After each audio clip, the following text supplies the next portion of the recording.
Hello everyone, you are very warm welcome to our channel loves candles और guys. आज मैं आपके साथ इटर्नल डिज़ायर्स नाम की एक वन शॉट स्टोरी लेकर आई हूँ, जो कि एक वांगचन स्टोरी लाइन है। टॉप वांगची है और बॉटम जो है हमारा वे विशन है। ये कहानी मुझे सबसे पहले आशिया बिंजोला ने सजेस्ट की थी और उन्हीं के द्वारा सजेस्ट की जाने वाली कहानी मैं पहले भी आप लोगों के साथ शेयर कर चुकी हूँ और उन्हीं की वजह से मैंने आप लोगों के साथ रिक्वेस्ट ओपन की थी। और अब मैं कोशिश करूँगी कि ऑल्टरनेटिव डेज़ में आप सबकी द्वारा बताई गई वन शॉट स्टोरी लेकर आऊँ।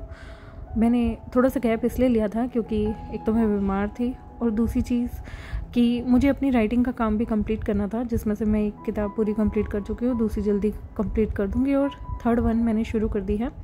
तो जिन्होंने मुझे वॉटपैड पे फॉलो नहीं किया है, डिस्क्रिप्शन में लिंक है, वो AO3 और वॉटपैड किसी पे भी जाकर मुझे फॉलो कर सकते हैं और मेरी लिखी हुई कहानियों को सुन सकते हैं। वैसे ज़्यादातर कहानियाँ आपको थोड़ी सी एडल्ट कंटेंट में ही मिलेंगी। तो चलिए आज की कहानी को हम शुरू करते हैं। ये कहानी शुरू होती है, हमारी जो अर्थ है ना, उसके आसपास घूमता है मून यानी कि चंद्रमा जिस तरह से हमारी एक सैटेलाइट है ना, उसी तरीके से हज़ारों साल पहले हमारी एक और सैटेलाइट हुआ करती थी। कहे तो लगभग 10,000 साल पहले एक सैटेलाइट हमारे इर्द गिर्द घूमती थी जिसका नाम था शाइन। जिस तरह से ये मून है यानी कि चंद्रमा, उसी तरीके से उसे चमकीली कहा जाता था हिंदी में और इंग्लिश में उसका नाम हुआ करता था शाइन।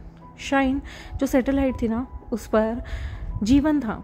जी हाँ, वहाँ पर पानी भी था, खाना भी था और जीवन भी था। और वहाँ के क्रिएचर्स जो हमारे अर्थ के क्रिएचर होते ना, उससे बिल्कुल अलग थे। वहाँ पे आज के टाइम की तरह अलग लोग नहीं थे। मतलब वहाँ पर जो लोग होते थे वो शेप शिफ्टर होते थे, जो कि ड्रैगन में बदल सकते थे, फॉनिक्स में बदल सकते थे और अदर क्रिएचर में भी बदल सकते थे। वहाँ पर इच्छाधारी नाग भी हुआ करते थे और तो और स्किन शेपर भी हुआ करते थे। वहाँ पर बहुत अलग अलग प्रजातियों के लोग हुआ करते थे। और आज एक ऐसा दिन था जहाँ पर चंद्रमा और जो शाइन है वो एक साथ चल रहा होता है। इसलिए चंद्रमा की रोशनी जब शाइन पे पड़ती है तो कहा जाता है कि उनका फॉर्चून वाला दिन होता है। उस दिन प्रेमी लोग अपने अपने मेट को ढूंढते हैं और उस दिन जो मेट एक दूसरे को ढूंढते हैं ना, उनका अगला जन्म भी एक साथ होता है। उसी तरीके से आज सारे लोग बहुत खुश थे। बहुत बड़ी बड़ी प्रतियोगिता रखवाई गई थी। वहाँ पर सभी लोग भाग लेने आए थे।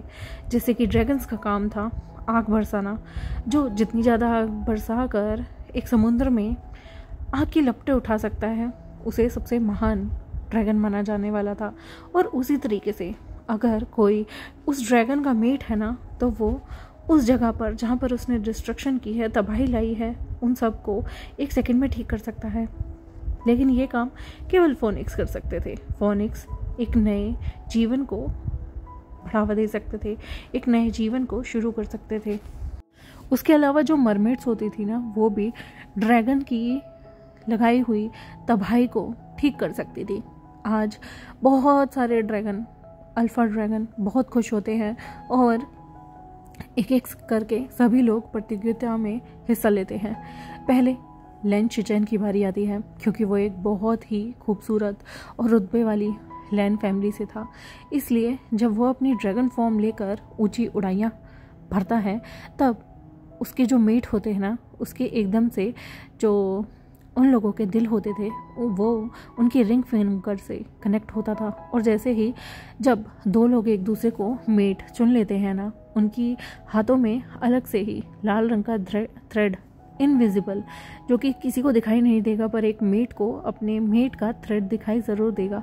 वैसे ही यहाँ पर लैन शिचेन जब उड़ान भरते हैं तो उनके पार्टनर यानी कि जंछा को, जो कि एक ओमेगा था, एक मरमेड था, उसे ये धागा महसूस होता है अपनी उंगलियों पर, और जिसमें एक लाल रंग की बहुत खूबसूरत सी लाइट जलती है।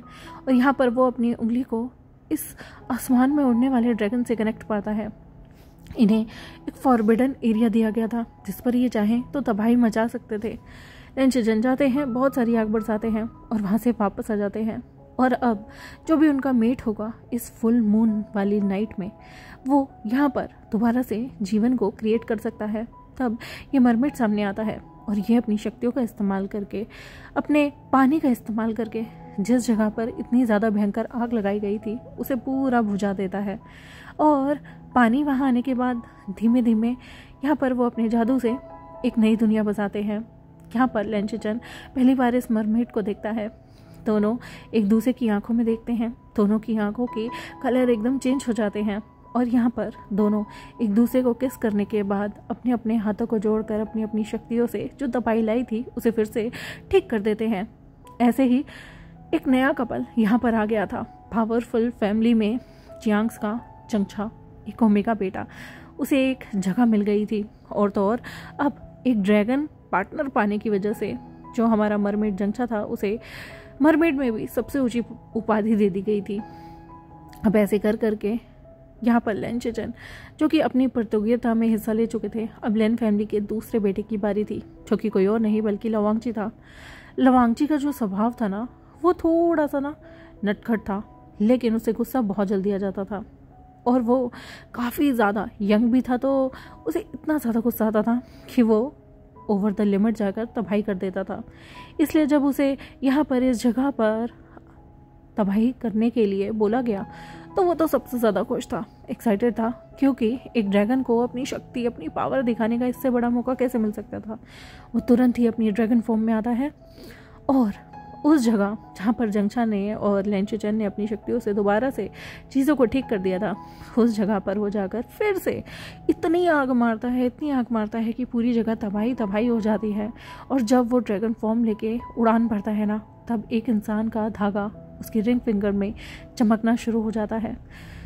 वो कोई और छोटा मोटा घर का नहीं था, बल्कि एक बहुत बड़े घर से था। एक बहुत बड़े घर, यानी कि ड्रैगन्स के बाद जिनका नाम सबसे ज़्यादा होता है वो थे फिनिक्स। दोनों परिवार एक दूसरे से जल्दी जल्दी रिश्ता करना पसंद नहीं करते थे। और यहाँ पर तो वी चांगसे का इकलौता पुत्र था हमारा वेवुशन, जिसके हाथों में अचानक से ये रोशनी चमकने लगी और उसने अपनी उस रोशनी को छुपाने की कोशिश की, क्योंकि वो नहीं चाहता था कि फिर से कोई कन्फ्लिक्ट हो जाए। लास्ट टाइम जब उसके एक कज़न के हाथ में इसी तरह से डोरी चमकी थी ना, तो बहुत बड़ा बवाल हो गया था। लास्ट टाइम जब फुल मून की नाइट आई थी, इसलिए वो डर रहा था। लेकिन कहते हैं ना, आप कितना रोक लो, पर अगर आपकी किस्मत किसी से जुड़ी है तो आप उसे रोक नहीं पाओगे। यहाँ पर ऐसे ही होता है। लवांगची के हाथ में भी जब वो ज़ोर ज़ोर से आग बरसा रहा था तो एक धागा चमकने लगा और अचानक से पॉसेसिव होने लगा। उसका मेट आसपास था, इसलिए वेवुशन, जो कि ऊपर की तरफ तो देखना ही नहीं चाहता था, आंखें बंद करके एक जगह खड़ा हुआ था। तभी लवांगजी, जो उड़ान भरते भरते आज अचानक से रुका। ऐसा कभी नहीं हुआ कि वांगजी किसी चीज़ को तबाह करने जा रहा हो और रुक जाए, लेकिन आज ऐसा हुआ। वांगजी पीछे मुड़ा और शू करते हुए ड्रैगन इतनी तेज स्पीड में वो अपने मेट के पास आया और उसने अपनी ड्रैगन फॉर्म को बिल्कुल चेंज करके इंसानी फॉर्म में आया। यहाँ पर उसने जैसे ही वेवुशन की आंखों में आंखें डालकर देखा, दोनों की आंखों का कलर बदल गया और यहाँ पर फोनिक्स और ड्रैगन्स के बीच में एक थोड़ा सा तनाव देखने को मिल रहा था, क्योंकि वी चांगसे का इकलौता पुत्र ड्रैगन का मेट। और ये चीज़ तो बहुत ही ज़्यादा तनाव देने वाली बात थी। लेकिन वी चांगसे, जो कि अपने बाकी के रिश्तेदारों की तरह बिल्कुल खड़ूस नहीं थे, उन्होंने तुरंत ही अपने पुत्र को अप्रिशिएट करते हुए कहा, वेवुशन जाओ, तुम्हें तुम्हारा मेट मिल गया है पुत्र, तुम जाओ। तुम्हें अब इस पूरी जगह को दोबारा से रिक्रिएट करना होगा। इसी से पता चलेगा कि तुम दोनों का कपल पावरफुल है या नहीं। वेवुशन, जो कि हमेशा से नटखट, डरा, सहमा और चुप चुप रहने वाला इंसान था, वो तुरंत ही आगे आता है और फिर वो शेप शिफ्ट करता है। अब उसकी बारी थी। जिस तरह से लवांगची ने सब जगह तबाही मचा मचा के लोगों में खौफ दिखाया था, अब वेवुशन की बारी थी लोगों में प्यार जताने की। इसलिए वो तुरंत ही ऊपर की तरफ जाता है और अपने बिल्कुल बीचों बीच उस तबाही के जाकर, जहाँ पर सारी जगह धुआं धुआं आग लगी हुई थी, वहाँ जाकर फोनिक्स फॉर्म में अपना एक आंसू गिराता है। उसके आंसू में इतनी पावर थी कि उसके एक आंसू ने ही वहाँ पर उस सब तबाही को रोक दिया था और तुरंत ही उस जगह पर जो तबाही मची हुई थी, आग लगी हुई थी, सब कुछ जल रहा था, उसे रोककर नए नए जीवन उत्पन्न करना शुरू कर दिया था। वेवुशन तुरंत ही अपनी फोनिक्स फॉर्म से वापस आया, मतलब उसकी अभी फोनिक्स फॉर्म बिल्कुल बनी हुई थी। तभी उसने हाथ देकर यहाँ पर ड्रैगन को पुकारा और लवांगजी ने भी तुरंत उसके साथ अपनी ड्रैगन फॉर्म में आते ही दोनों के दोनों उस तबाही वाले स्पॉट पर गए जहाँ पर दोबारा से एक नया जीवन का निर्माण हो रहा था। और ये वाला जीवन ना बहुत खूबसूरत था। यहाँ पर लवांगची और वेवोशन दोनों ने अपने अपने पंजों को एक दूसरे से मिलाया और अपनी अपनी शक्ति की ऊर्जा को संचार करते हुए यहाँ पर दोबारा से उस जगह को इतना खूबसूरत बना दिया, जो कि एकदम अबेंडेंट जगह थी जहाँ पर कोई जाना पसंद नहीं करता था। क्योंकि कहते हैं ना, जिस तरह से पृथ्वी पर भी कुछ जगहें हैं जहाँ पे लोग नहीं जाते, उसी तरीके से ये शाइन जो सैटेलाइट थी उसकी ऐसी जगह थी जो बहुत ही बेकार होती थी। लेकिन वेवोशन और लवांगची के प्यार की ताकत ऐसी थी कि वहाँ पर एक तरह से अचानक से बहुत सारी हरियाली आ गई थी, बहुत सारे पेड़ उगने लग गए थे।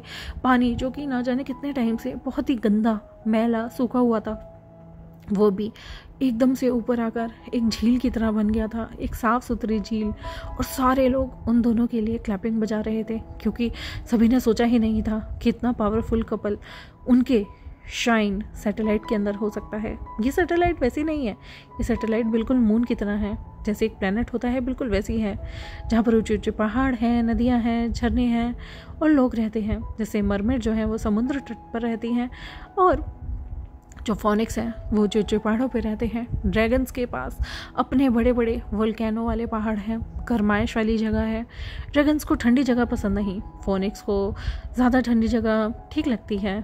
उसके अलावा भी जो बाकी के क्रिएचर हैं, कुछ मैदानों में रहते हैं, कुछ जंगलों में रहते हैं, कुछ ठंडी ठंडी जगह पर रहते हैं। जैसे कि जो शेप शिफ्टर भालू हैं उन्हें ठंडी जगह पसंद है, जो शेप शिफ्टर सांप हैं उन्हें पेड़ों में रहना पसंद है, ज़मीन के अंदर छेद करके रहना पसंद है, गुफाएं बनाकर रहना पसंद है।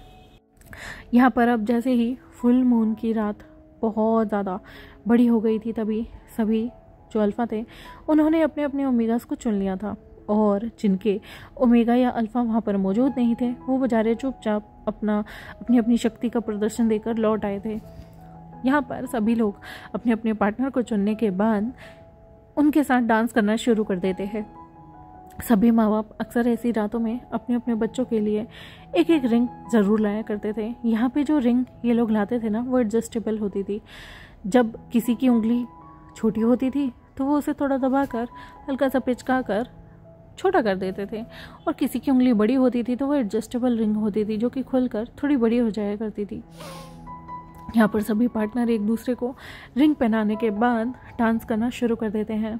लवांगची और वेवोशन पहले तो काफ़ी ज़्यादा शर्मा रहे थे, लेकिन लवांगची तुरंत ही वेवोशन की कमर को पकड़ लेता है, वो भी कसकर, और उसके साथ डांस करना शुरू करता है। दोनों एक दूसरे की आंखों में खोए हुए थे। लवांगची ने वेवोशन की तरफ देखकर कहा, मीट। वेवोशन ने भी मुस्कुराकर लवांगची की तरफ देखते हुए कहा, माय मीट। और दोनों ने पता नहीं क्यों लोगों की परवाह भी नहीं की और एक दूसरे को किस किया। वहीं पे लेंशचैन और जंगचा भी एक दूसरे को डांस करते हुए किस कर रहे थे। लेंशचैन ने जंगचा से कहा, क्या हम लोग इस भीड़ को छोड़कर कहीं जा सकते हैं? जंगचा ने कहा, बिल्कुल भी नहीं। मैं जानता हूँ तुम अल्फ़ा बहुत ज़्यादा ईगर होते हो, लेकिन शादी से पहले कुछ भी नहीं। हाँ, लेंशचैन ने कहा, अब तो तुम मेरे मेट बन गए हो। हम लोगों में तुम जानते हो ना, शादी मैटर नहीं करती, मेट मैटर करता है। और यहाँ पर जंगचा कहता है, चुप करो, तुम बदमाश हो गए हो। बिल्कुल भी नहीं, मैंने कहा ना, शादी से पहले तो बिल्कुल भी नहीं। वहीं पे लवांगची वेवोशन की वेस्ट को पकड़कर उसके साथ डांस कर रहा था, और फिर धीमे धीमे उसे और करीब लाता, और कभी उसकी नेक पे किस करता और कभी उसके गालों पे। यहाँ पर वेवोशन कहता है, मेरे पेरेंट्स देख रहे हैं, क्या कर रहे हो? लवांगची कहता है, तो क्या कॉर्नर में चल सकते हैं? वेवोशन कहता है, मैं जानता हूँ तुम जैसे अल्फाओं को बहुत अच्छे तरीके से। बिल्कुल भी नहीं, और वैसे भी जब तक तुम ऑफिशियली मुझे अपना मेट नहीं बनाओगे तब तक तो ये सब सोचना भी मत। लवांगची हल्की सी स्मित करते हुए कहता है, तो क्या तुम खुद को रोक पाओगे? अगर एक बार मैंने अपने फेरोमोन्स को रिलीज़ किया ना, तो तुम खुद मुझे अपने साथ अपने बेडरूम में ले जाओगे, और फिर चाहे ज़माना देखे चाहे कोई भी, तुम कंट्रोल नहीं कर पाओगे। वेवोशन ने तुरंत ही उसकी छाती पे मुट्ठी मारते हुए कहा, बदतमीज़ कहीं के, तुम्हें शर्म नहीं आती? उसने अपने हाथों की छोटी छोटी मुट्ठियाँ बनाई हुई थी और गुस्से में उसे मार रहा था। उन दोनों की नोकझोंक को यहाँ पर लैन परिवार के सारे सदस्य देख रहे थे, और वे परिवार के भी, और सब हंस रहे थे कि दोनों में कितना बचपना है। लेकिन दूर खड़ा एक इंसान उन दोनों को देखकर बहुत जल भुन रहा था। जो कि कोई और नहीं बल्कि मो शेन्यो था। मो शेन्यो वे परिवार का एक अडॉप्टिव सन था जो कि एक ओमेगा ड्रैगन था, पर उसकी शक्तियाँ अभी उसके अंदर पूरी तरीके से नहीं आई थी। उसे अपनी शक्तियों के बारे में ज़्यादा अंदाज़ा भी नहीं था। इसलिए जब वो देखता है कि लवांगजी जैसे खूबसूरत अल्फा जिसके सफ़ेद चमकीले बाल हैं बड़े बड़े, और जो कि सफ़ेद ड्रैगन है जिसकी आंखें एकदम नीली है, जो कि हमेशा उसके ड्रीम में आता था कि वो अगर किसी ड्रैगन को अपना मेट चुनेगा तो वो बिल्कुल ऐसा होना चाहिए। वो काफ़ी टाइम से लवांगजी के ड्रैगन जितने भी जगह थी जहाँ पर ड्रैगन्स की ट्रेनिंग की जाती थी, और ओमेगा ड्रैगन को तो स्पेशली ट्रेनिंग दी जाती थी ताकि वो लोग आगे चल के कोई गलती ना करें। कुछ ओमेगा ड्रैगन जो थे वो ऑब्सक्यूरियल थे, यानी कि बचपन से ही उन लोगों में डर की माहौल की वजह से, दबने की वजह से, या कुछ ज़्यादा कॉन्फिडेंस ना होने की वजह से वो अपनी पूरी तरीके से शेप को शिफ्ट नहीं कर पाते थे, अपनी शक्तियों का ठीक से इस्तेमाल नहीं कर पाते थे और दुनिया के लिए सिर्फ मजाक बन के रह जाते थे। और मो शेन्यो भी उन्हीं में से था, ऑब्सक्यूरियल, जिसे अपना शेप बदलना नहीं ढंग से आता था। अभी तक वो अपनी शेप को भी ढंग से नहीं बदल पाता था, इसलिए वो इस तरह के कैंप में जाता था जहाँ पर सभी लोग ट्रेनिंग देने आया करते थे। और कभी कभी तो लैन फैमिली के उच्च यानी कि लैन चिचेनी और लवांगजी, ये भी वहाँ के जो कॉन्फिडेंट ओमेगा होते थे उन्हें अपने साथ बड़ी बड़ी उड़ान पर ले जाया करते थे ताकि वो लोग डरे नहीं, क्योंकि लैन फैमिली के जो ड्रैगन्स होते थे उन्हें सबसे ज़्यादा माहिर माना जाता था। इसलिए कभी कभी वो भी उन ओमेगास की क्लास लेने के लिए स्पेशल बुलाए जाते थे। मो शेन्यो काफ़ी टाइम से लवांगजी को पसंद करता था, लेकिन जब वो देखता है कि उसके अडॉप्टिव पिता यानी कि वी चांगसे के पुत्र वे वुशियन, जो कि एक फोनिक्स है, एक ड्रैगन भी नहीं है, उसने उसका मेट बन गया, उसके ही प्यार को हासिल कर लिया, तो उसे बहुत गुस्सा आ रहा था। यहाँ पर सिर्फ इकलौता वो इंसान था जो बहुत ज़्यादा चल रहा था। हालांकि उसे वेवोशन से प्रॉब्लम होती थी। वेवोशन को उसके माता पिता बहुत ज़्यादा प्यार करते हैं और बहुत ज़्यादा उसकी केयर करते हैं, इसलिए मो शेन्यो को जलन होती थी, क्योंकि मैंने बताया ना फोनिक्स लोगों को ड्रैगन से इतने पसंद नहीं थे। लेकिन वे चांगसे का व्यवहार बाकी ड्रैगन्स के प्रति काफ़ी अच्छा हुआ करता था, इसलिए तो उन्होंने उसे अडॉप्ट कर लिया था। पर मो शेन्यो एहसान फरामोश था। उसे अपने अलावा किसी की कोई चिंता नहीं थी।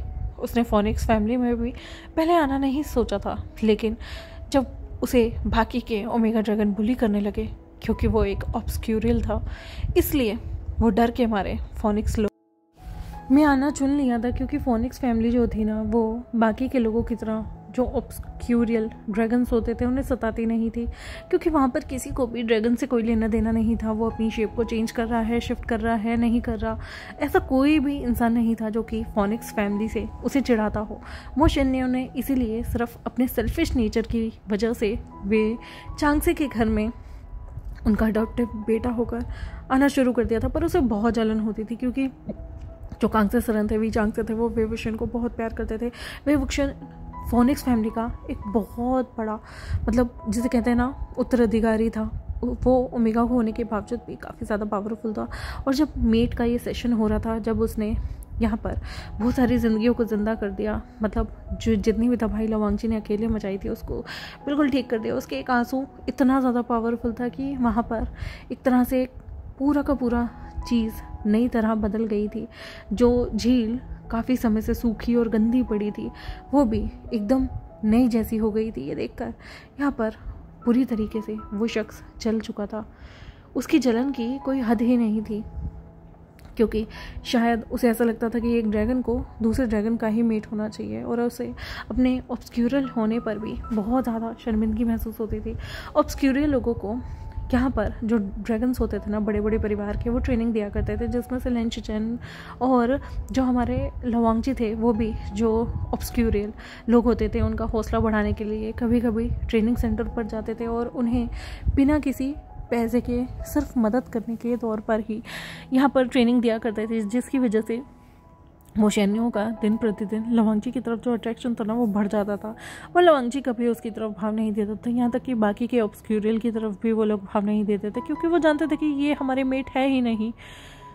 लेकिन मोशन्यू को गुस्सा आता है कि इसमें भी जो बाजी थी ना वो विभूषण मार गया, जो उसे बिल्कुल अच्छा नहीं लगता। और वहीं पर लवांगची और विभूषण एक दूसरे को और भी ज़्यादा नज़दीकी से पास लाकर एक दूसरे के साथ डांस कर रहे थे, एक दूसरे की आंखों में आंखें डालकर देख रहे थे और धीमे धीमे एक दूसरे को चुम्बन भी कर रहे थे। यहाँ पर पहले तो लेंशिचन भी जंगचा को किस करते हैं, फिर वो जंगचा को एक साइड ले जाते हैं। यहाँ पर जंगचा फिर से कहता है, देखो शादी से पहले कुछ भी नहीं, मैंने तुम्हें कह दिया ना, जब तक शादी नहीं होगी तब तक भूल जाओ, मैं तुम्हारे साथ कोई भी इंटीमेसी नहीं रखूँगा, किसी भी प्रकार की नहीं रखूँगा। लेंशिचन यहाँ पर जंगचा से कहते हैं, ओफो तुम कितने ज़्यादा बोरिंग हो, वैसे भी मैं इंटीमेट होने की नहीं कह रहा, मैं तो तुम्हें कुछ और बताने वाला हूँ, इधर आओ। और वो जंगचा के बिल्कुल जो लेफ्ट कान था ना उसके पास जाता है। जंगचा एकदम से स्टिमुलेट होता है, थोड़ा सा पीछे हटता है और कहता है, क्या है वैसे बता दो। लेंशिचन ने कहा, मैं तुम्हें एक निशानी देना चाहता हूँ। तो जंगचा ने पूछा, कैसी निशानी। लेंशिचन ने फिर से कहा, इधर तो आओ, कुछ बताना है। यहाँ पर जैसे ही जंगचा उसके पास गया, लेंशिचन ने सीधा उसकी गर्दन और जो शोल्डर था उसके बीच की जगह को, जहाँ पर अल्फ़ा अक्सर अपने बाइट देते हैं, वहाँ पर जोर से उसे काटा और उसे अपना अल्फ़ा मार्क दे दिया। जिसके बाद पहले तो जंगचा जोर से चिल्लाया और उसके मुंह पर फटाफट लेंशिचन ने हाथ रख दिया था और उसे अच्छे से अपने दांतों को, अपने फैंग को गड़ा कर मार्क कर दिया था। जिसके बाद जंगचा तो घूर घूर कर लेंशिचन की तरफ देख रहा था। फिर उसने भी लेंशिचन के गुस्से में आकर रोप्स को एक साइड किया और फिर उसके भी शोल्डर पर जोर से काट कर बाइट दे दिया। यहाँ पर लेंशिचन तो काफ़ी ज़्यादा स्माइल कर रहे थे, हालांकि उन्हें दर्द हो रहा था, लेकिन दोनों ने एक दूसरे को मार्क कर दिया था। जंगचा ने गुस्से में कहा, तुम बहुत बेकार हो, तुम्हें पता है ना, शादी वाली रात सब कुछ होने के बाद एक ओमेगा को मार्क करना चाहिए और तुम। लेंशिचन कहते हैं, मैं तो तुम्हें एश्योरिटी दे रहा हूँ कि मेरा फर्स्ट भी तुम हो, लास्ट भी तुम हो और सब कुछ तुम हो, फिर भी तुम मुंह बना रहे हो, कितने पागल हो तुम। तुम्हें पता है अगर कोई अल्फ़ा अपने ओमेगा को मार्क नहीं करता है तो वो ओमेगा कितना ज़्यादा चिंतित हो जाता है, क्योंकि उसका अल्फ़ा बाहर मुंह मार सकता है। पर तुम देखो बेवकूफ़ कहीं के, तुम मुझ पे प्रश्न कैसे कर सकते हो। और फिर वो जंगचा को पास लाता है। जंगचा जोर से उनके पेट में हल्के से मतलब कोनी मारते हुए कहता है, दूर रहना मुझसे, पास भी मत आना, और तिल मिलाता हुआ वहाँ से चला गया था। अब लेंशिचन यहाँ पर जंगचा के पीछे पीछे वापस आ रहा था। तभी जंगचा और वो दोनों नोकझोंक कर रहे थे। वांगची का ध्यान अपने भाई की तरफ गया तो उसके भाई ने उसे थम्स अप वाला इशारा देते हुए एक तरह से बताया कि उन्होंने अपने ओमेगा को मिलते ही मार्क कर दिया है, ताकि उनके ओमेगा पर किसी दूसरे अल्फा की नज़र भी ना जाए। यहाँ पर वांगची भी विभूषण से कहता है, चलो डांस करते हैं। विभूषण कहता है, क्या है, अब मेरे पैर थक गए, मैं नहीं कर रहा। वांगची ने विभूषण को कमर से पकड़ा, अपनी तरफ खींचा और डांस करने लगा। डांस करते करते वो जानबूझकर अपने सिर को विभूषण के कंधे पे रखने लगा। कभी कुछ। विभूषण अब सोचा था कि क्या हो गया है, ये इतना क्लिंगी क्यों हो रहा है अल्फा उसे। फिर वांगची मौका पाकर विभूषण की नेक और गर्दन के बीच की जगह को जोर से बाइट करके उसे मार्क कर देता है। ये जब उसे मार्क हो रहा था ना, विभूषण झुकी बेचारा एकदम से डर गया कि आखिर उसके अल्फा ने उसे इतनी जल्दी भुड़का क्यों भरा, काटा क्यों उसे। वो जोर से रो रो कर शोर मचाने लग जाता है। यहाँ पर उसके पेरेंट्स उसे देखते हैं और सभी के सभी मुस्कुरा रहे थे, क्योंकि सभी को पता था कि अल्फा उसे मार्क कर रहा है। पर वो तो मोटे मोटे आंसू लेकर आंखों में जोर जोर से रोने लग गया था। लवांगची की भी डर कर हालत खराब हो गई थी।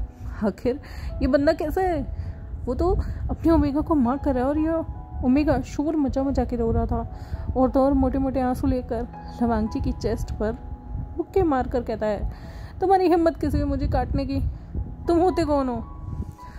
यहाँ पर विभूषण के आंखों में जैसे बच्चों वाले आंसू थे ना, उसे लवांगची पूछता है और कहता है, तुम एक फोनिक्स हो, तुम अपने आंसुओं को कैसे बर्बाद कर सकते हो।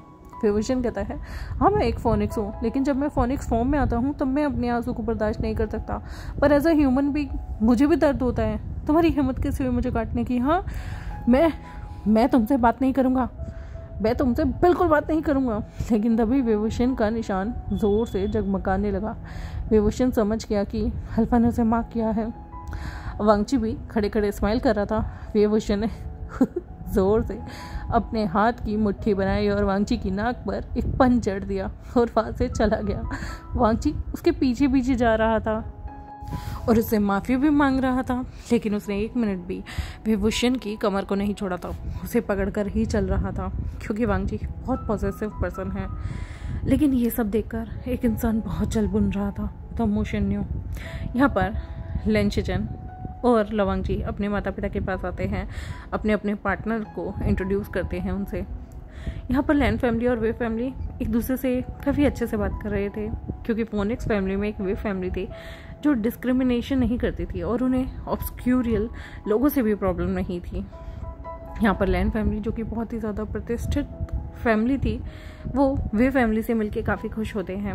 यहाँ पर लेंशिचन आते ही कह देते हैं, मॉम क्या हम कल शादी कर सकते हैं? उसकी मॉम मना करती है और कहती है 1 महीने तक तो बिल्कुल भी नहीं। जंगछा लेंशिचन के हाथ पे जोर से थप्पड़ मारते हुए कहता है, क्या है, मुझे कल शादी नहीं करनी, 2 दिन बाद हम मर्मेड्स का एक कंपटीशन है, मुझे उसमें सबसे खूबसूरत ओमेगा का खिताब जीतना है, इसलिए बिल्कुल भी नहीं। यहाँ पर शिचन कहता है, ठीक है 1 हफ्ते बाद कर लेंगे। मॉम 1 हफ्ते बाद हम लोग शादी की तैयारी कर लेंगे। यहाँ पर उसकी इतनी ज़्यादा जल्दी देख कर ना जंगछा के पिता तो मुस्कुरा रहे थे। जंगछा मुंह बना रहा था और कहता, बिल्कुल नहीं, मैं इतनी जल्दी अपने पेरेंट्स को नहीं छोड़ सकता। यहाँ पर वो लेंशिचन वांगची की तरफ देखते हुए कहते हैं, वांगची 1 हफ्ते में तुम भी शादी करने के लिए तैयार हो ना? वांगची ने कहा, जैसा ब्रदर कहें, क्योंकि वांगची तो और भी जल्दी करना चाहता था, पर वो जानता है कि ये ठीक नहीं रहेगा, 1 हफ्ते में उन्हें तैयारी भी तो करनी होगी।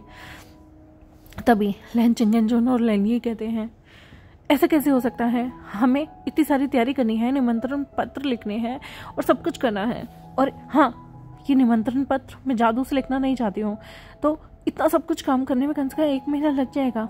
यहाँ पर लवांगची विभूषण दोनों एक दूसरे को देखते हैं। लेंशिचन जंगछा को देखता है, जंगछा मुंह बना रहा होता है और जीभ निकाल के उसे चिढ़ा रहा होता है।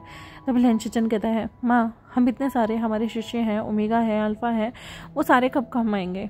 मैं सबसे कहकर ना 1-1 पत्र भी लिखवाऊंगा, तो हमारे ढेरों हजारों की संख्या में शिष्य हैं, एक बार में 1000 पत्र तो यूं ही लिख दिए जाएंगे। और दूसरी बात, पत्र लिखने वाली सॉल्यूशन ख़त्म हो गया, हम सारे ड्रैगन हैं, तो हम उड़ उड़ कर जल्दी जल्दी सबके घरों में कार्ड भी देकर आ सकते हैं, तो ये प्रॉब्लम भी हमारी सॉल्व हो गई, क्योंकि हमारे 1000 शिष्य हैं और एक बार में हम 1000 कार्ड बांट देंगे।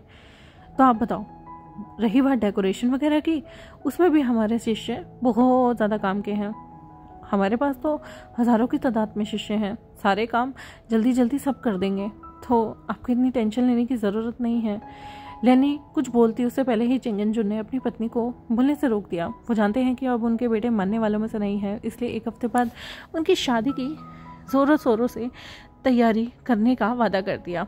यहाँ पर तीनों फैमिली 1 हफ्ते में शादी करने के लिए तैयार हो गई थी। लेंशिचन और लवांगची ने अगले ही दिन सुबह ही अपने अपने पार्टनर्स को मिलने के लिए बुलाया, लेकिन सभी ने मना कर दिया। किसी ने कहा पेरेंट्स नहीं मानेंगे और किसी ने कहा कि मेरे घर वाले नहीं मानेंगे, मुझे ब्यूटी कॉन्टेस्ट में भाग लेना है। तो यहाँ पर दोनों ही भाई बड़े ही ज़्यादा चतुर थे। उन्होंने सीधा ओमेगाओं के जो भी पेरेंट्स थे, यानी कि जियांग फैमिया को लेंशिचन ने खत लिखा, और वहीं जो हमारे वे चांग से थे उन्हें लवांगची ने खत लिखकर कहा कि वो विभूषण के साथ कहीं बाहर जाना चाहता है, शादी की शॉपिंग करना चाहता है। तो बस क्या था, शादी की शॉपिंग पर पेरेंट्स वैसे भी हामी भर ही देते हैं, तो दोनों के पेरेंट्स ने, दोनों ओमेगाओं के पेरेंट्स ने यहाँ पर अपने अपने होने वाले दामाद, अल्फा दामादों को बिल्कुल छूट दे दी थी ओमेगाओं से मिलने की। और इसका फ़ायदा यहाँ पर बहुत खुशी से जो हमारे लेंशिचन थे और जो लंजा था वो उठा रहा था, दोनों अब जान के अपने ओमेगा से दिन में 3 बार 4 बार मिलने का बहाना करते, और उन 3-4 बार में न जाने अनगिनत बार उन लोगों के बीच में किस भी हो जाती थी।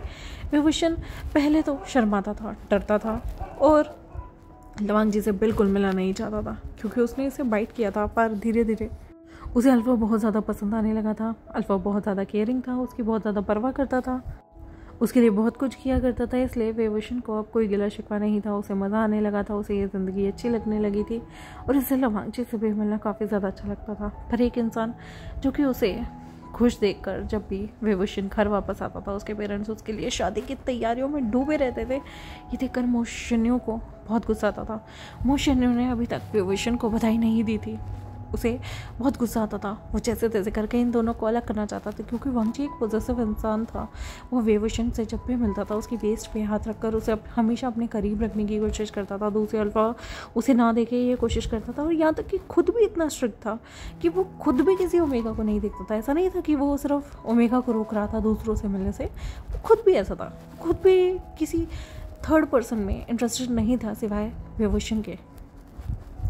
दोनों एक साथ वक्त बिताते थे और काफ़ी बार तो एक दूसरे के साथ शादी की ड्रेसेस को भी ट्राई करने गए थे। विभूषण की पसंद की हर चीज़ यहाँ लवांगजी ने खरीद ली थी, और अपने लिए भी सारी चीज़ें विभूषण की पसंद से ही ली थी। यहाँ पर दोनों एक दूसरे से हाथ पकड़ कर रहते थे। जो विभूषण का जो निशान था ना, वो भी जब लवांगजी आसपास होता था तो काफ़ी ज़्यादा ग्लो किया करता था। लवांगजी यहाँ पर मुस्कुराता था। एक दिन लवांगजी विभूषण के साथ शादी की ड्रेस को ट्राई कर रहा था। विभूषण उसमें बहुत खूबसूरत लग रहा था और वो दोनों शॉप पे थे। तभी वांगजी ने शॉप वाले से कहा कि ज़रा इंची टेप लाइएगा, मुझे लग रहा है इसकी फिटिंग ठीक नहीं। लेकिन जैसे ही वो दुकानदार इंची टेप लेने गया, वांगजी ने विभूषण को अपनी तरफ खींचा और सीधा उसे किस करने लगा। बहुत ज़्यादा पैशनेट किस। काफ़ी देर तक दोनों ने किस की और फिर दोनों एक दूसरे से अलग हो गए। विभूषण ने लवांगजी से कहा कि तुम्हें खुद पर कंट्रोल करना चाहिए। वांगजी कहता है सिर्फ 3 दिन रह गए हैं हमारी शादी को, और अब भी तुम चाहते हो मैं कंट्रोल करूं? विभूषण ने उसकी चेस्ट पे हल्का सा मुक्का बनाते हुए कहा कि बिल्कुल तुम्हें कंट्रोल करना होगा। लवांगजी ने कहा कि ठीक है, तुम कह रहे हो तो करूँगा, लेकिन शादी के बाद बिल्कुल नहीं करूँगा। हम विभूषण ने कहा मैंने कब कहा कि शादी के बाद भी कंट्रोल करना, मैं तो कह रहा हूँ शादी तक करो।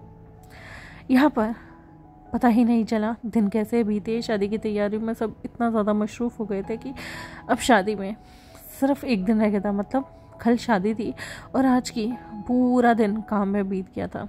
लंजा विभूषण वो सुबह एक दूसरे से मिले थे, लेकिन पूरी रात पूरा दिन एक दूसरे मतलब बहुत ज़्यादा शादी का काम कर रहे थे कि थक कर लंजा और विभूषण सिर्फ लास्ट टाइम एक दूसरे को गुड बाय बोलने आए, क्योंकि शादी से पहले मिलना मना था और वो सिर्फ दूर से ही एक दूसरे को बाय करके चले गए थे। लेकिन लेंशिचन वो तो बहुत ज़्यादा पावर थे, उन्होंने चंचा को मिलने के लिए बुलाया रात में।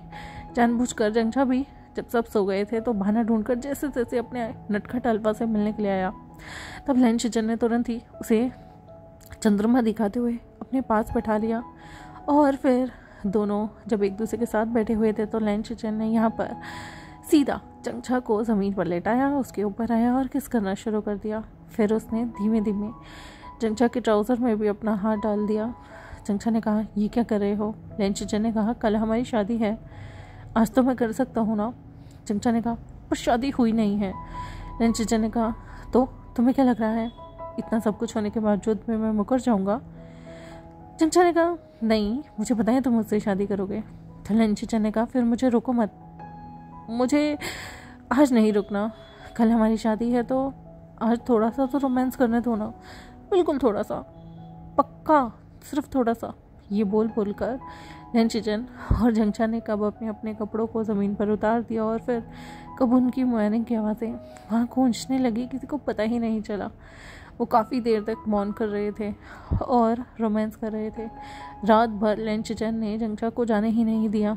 चंचा जैसे ही सुबह की पहली किरण उसके ऊपर पड़ी ना, तब चंचा की नींद फटाफट खुली और वो अपने कपड़े को समेटता हुआ तुरंत ही पानी के अंदर चला गया था, क्योंकि वो नहीं चाहता था किसी को पता चले कि वो रात भर वहाँ से गायब था।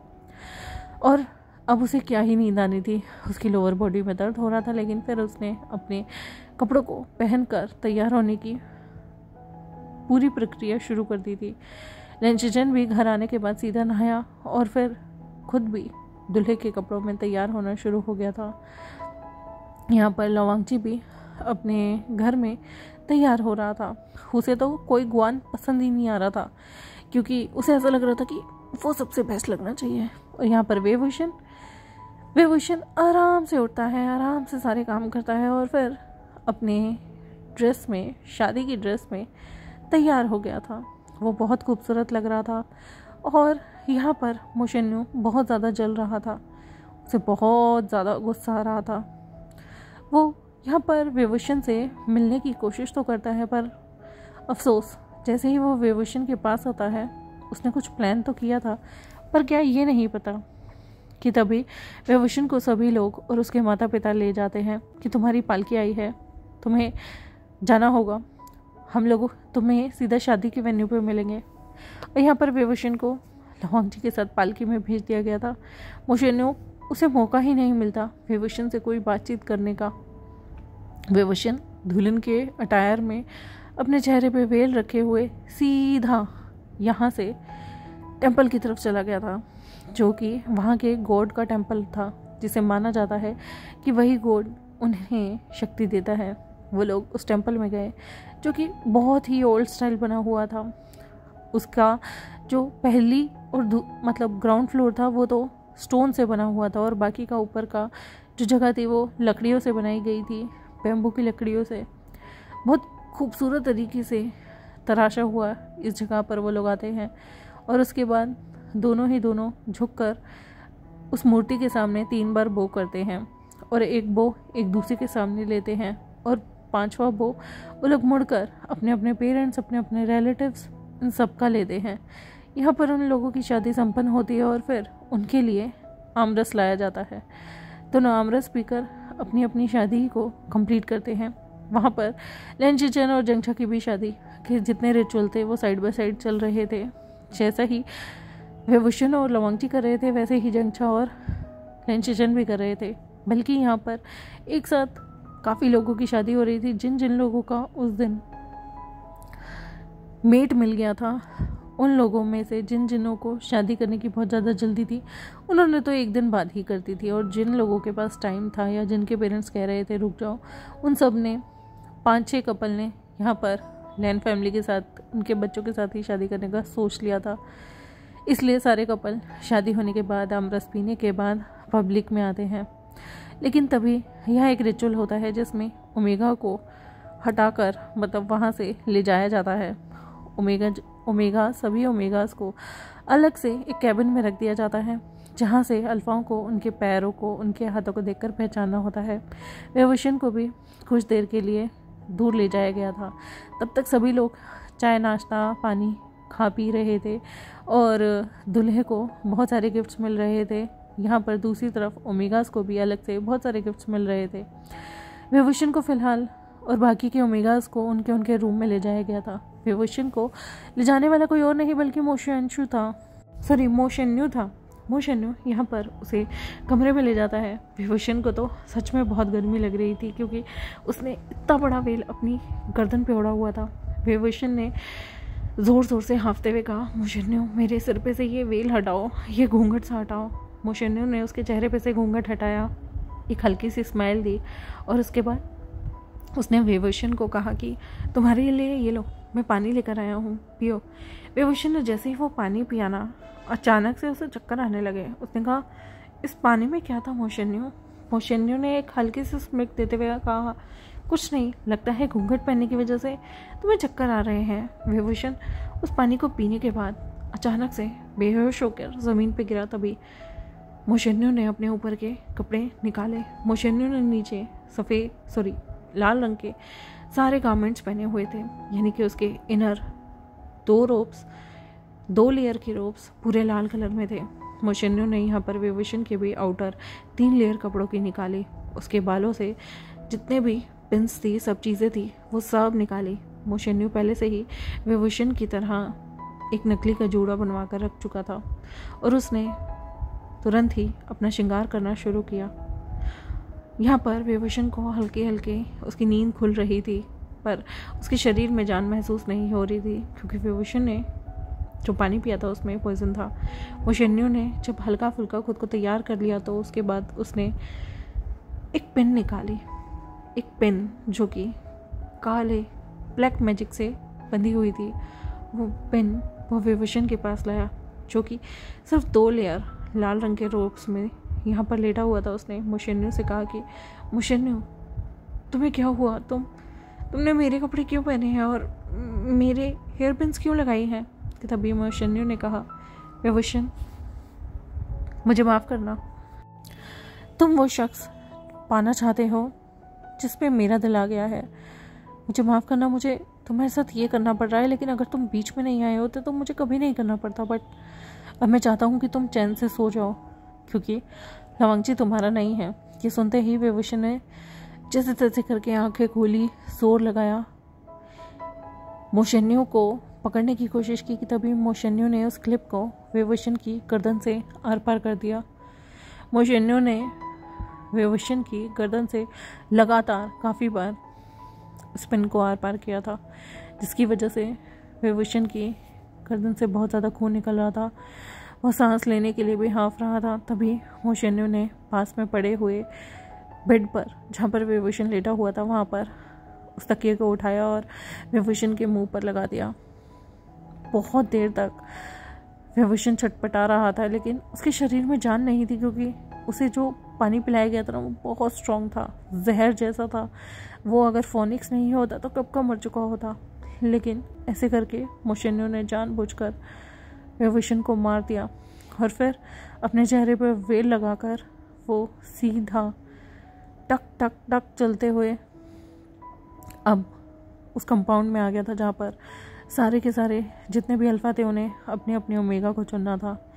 अब धीमे धीमे एक वुडन बॉक्स के पीछे से ओमेगास अपने अपने एक पैर को निकालते हैं और उनमें से उनके हस्बैंड को चुनना होता है ये किसका है।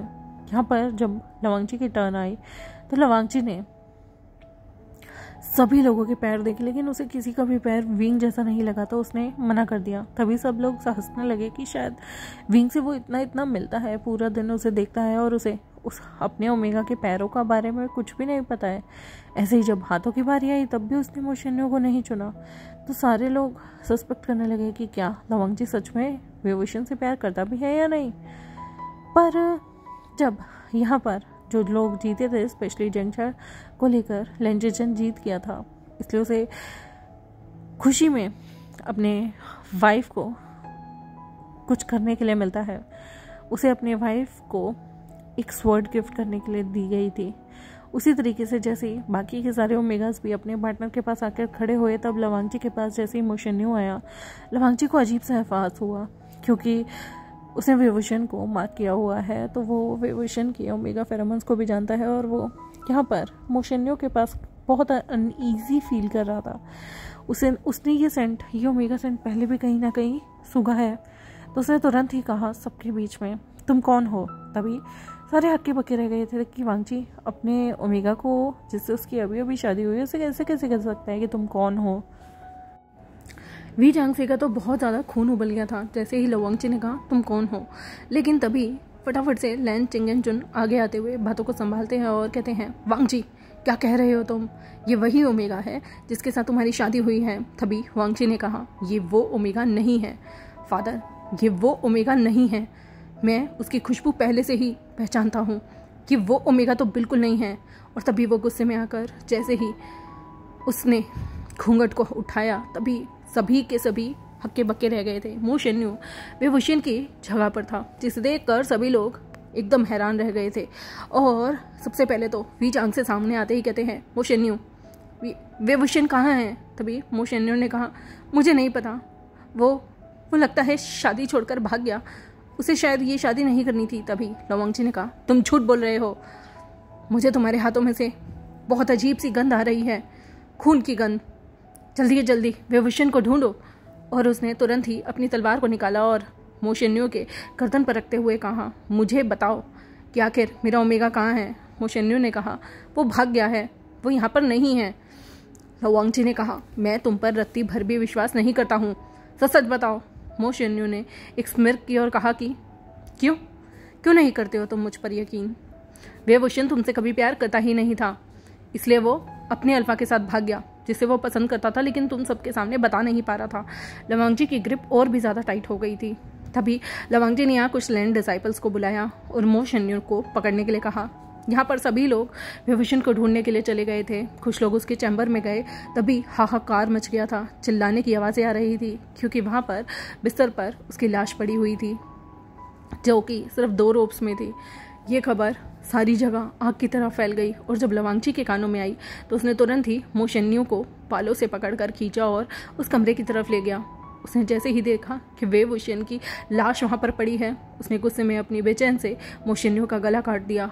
और जब वेवुशियन की लाश को देखकर वो हक्का बक्का रह गया तो उसने उसके पास जाकर उसे पकड़ने की कोशिश की कि तभी वेवुशियन की लाश पर पता नहीं कहाँ से मोशन्यू का ही एक वफादार दोस्त होता था, उसने एक पाउडर डाला जिसका नाम शूशी था और जिसकी वजह से वेवुशियन की लाश एकदम से गायब हो गई और धुआं हो गई। तभी लवांगची को बहुत गुस्सा आया तो लवांगची उस धुएं के पीछे पीछे भागने लगा, लेकिन वो धुआं आगे बढ़ता ही जा रहा था, बढ़ता ही जा रहा था, बढ़ता ही जा रहा था।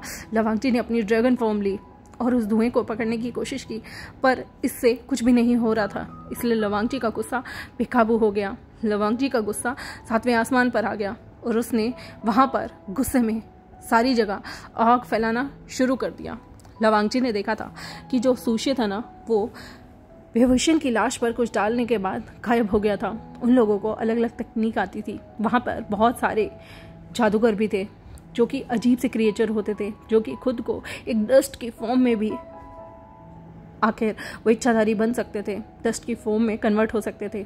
और जिस तरह की प्रजाति वहाँ पर रहती थी ना, लवांगची ने उस प्रजाति के पास जाकर वहाँ पर ढेरों तरीके से आग फैलाई और लगातार उस पूरी प्रजाति के लोगों को आग से मारना शुरू कर दिया। जो लोग डस्ट पार्टिकल में बदलकर इधर उधर घूमते थे वो एकदम से चिल्लाने लगे, इंसान में बदलने लगे, लेकिन लवांगची के गुस्से के आगे सारे लोग कुछ भी नहीं कर सकते थे, बेबस थे। और ऐसी प्रजाति को लवांगची ने बिल्कुल ही ख़त्म कर दिया। और उसके बाद भी लवांगची का गुस्सा नहीं शांत हो रहा था, तो उसने तो जहाँ पर मरमेड रहते हैं उस समुद्र में भी जोर जोर से आग बरसाना शुरू कर दिया।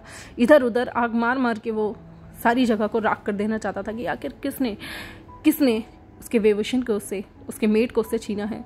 लेकिन जब लवांगची शांत नहीं हो पा रहा था, तब जाकर बड़ी मुश्किल से उसके पिता ने अपनी ड्रैगन फॉर्म ली और लवांगची के सामने जाकर गुस्से से उन्होंने वांगजी को पीछा करना शुरू किया।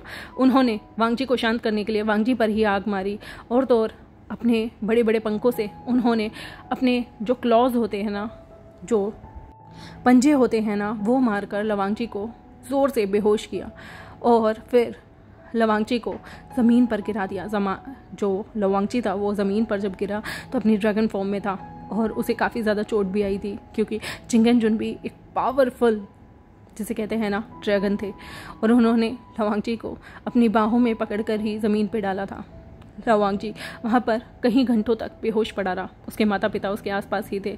उसके पिता ड्रैगन फॉर्म में ही उसका बहुत अच्छे से ख्याल रख रहे थे। लवांगची की आंखों से लगातार आंसू बेहोशी की हालत में भी गिर रहे थे, क्योंकि उसे वेवुशियन चाहिए था। वेवुशियन आखिर डस्ट बन के, धूल बन के कहाँ उड़ गया, उसे बस एक बार पता लगाना था। वो अपने पंखों को हिला रहा था, फड़फड़ा रहा था, एक बार वेवुशियन को पाना चाहता था।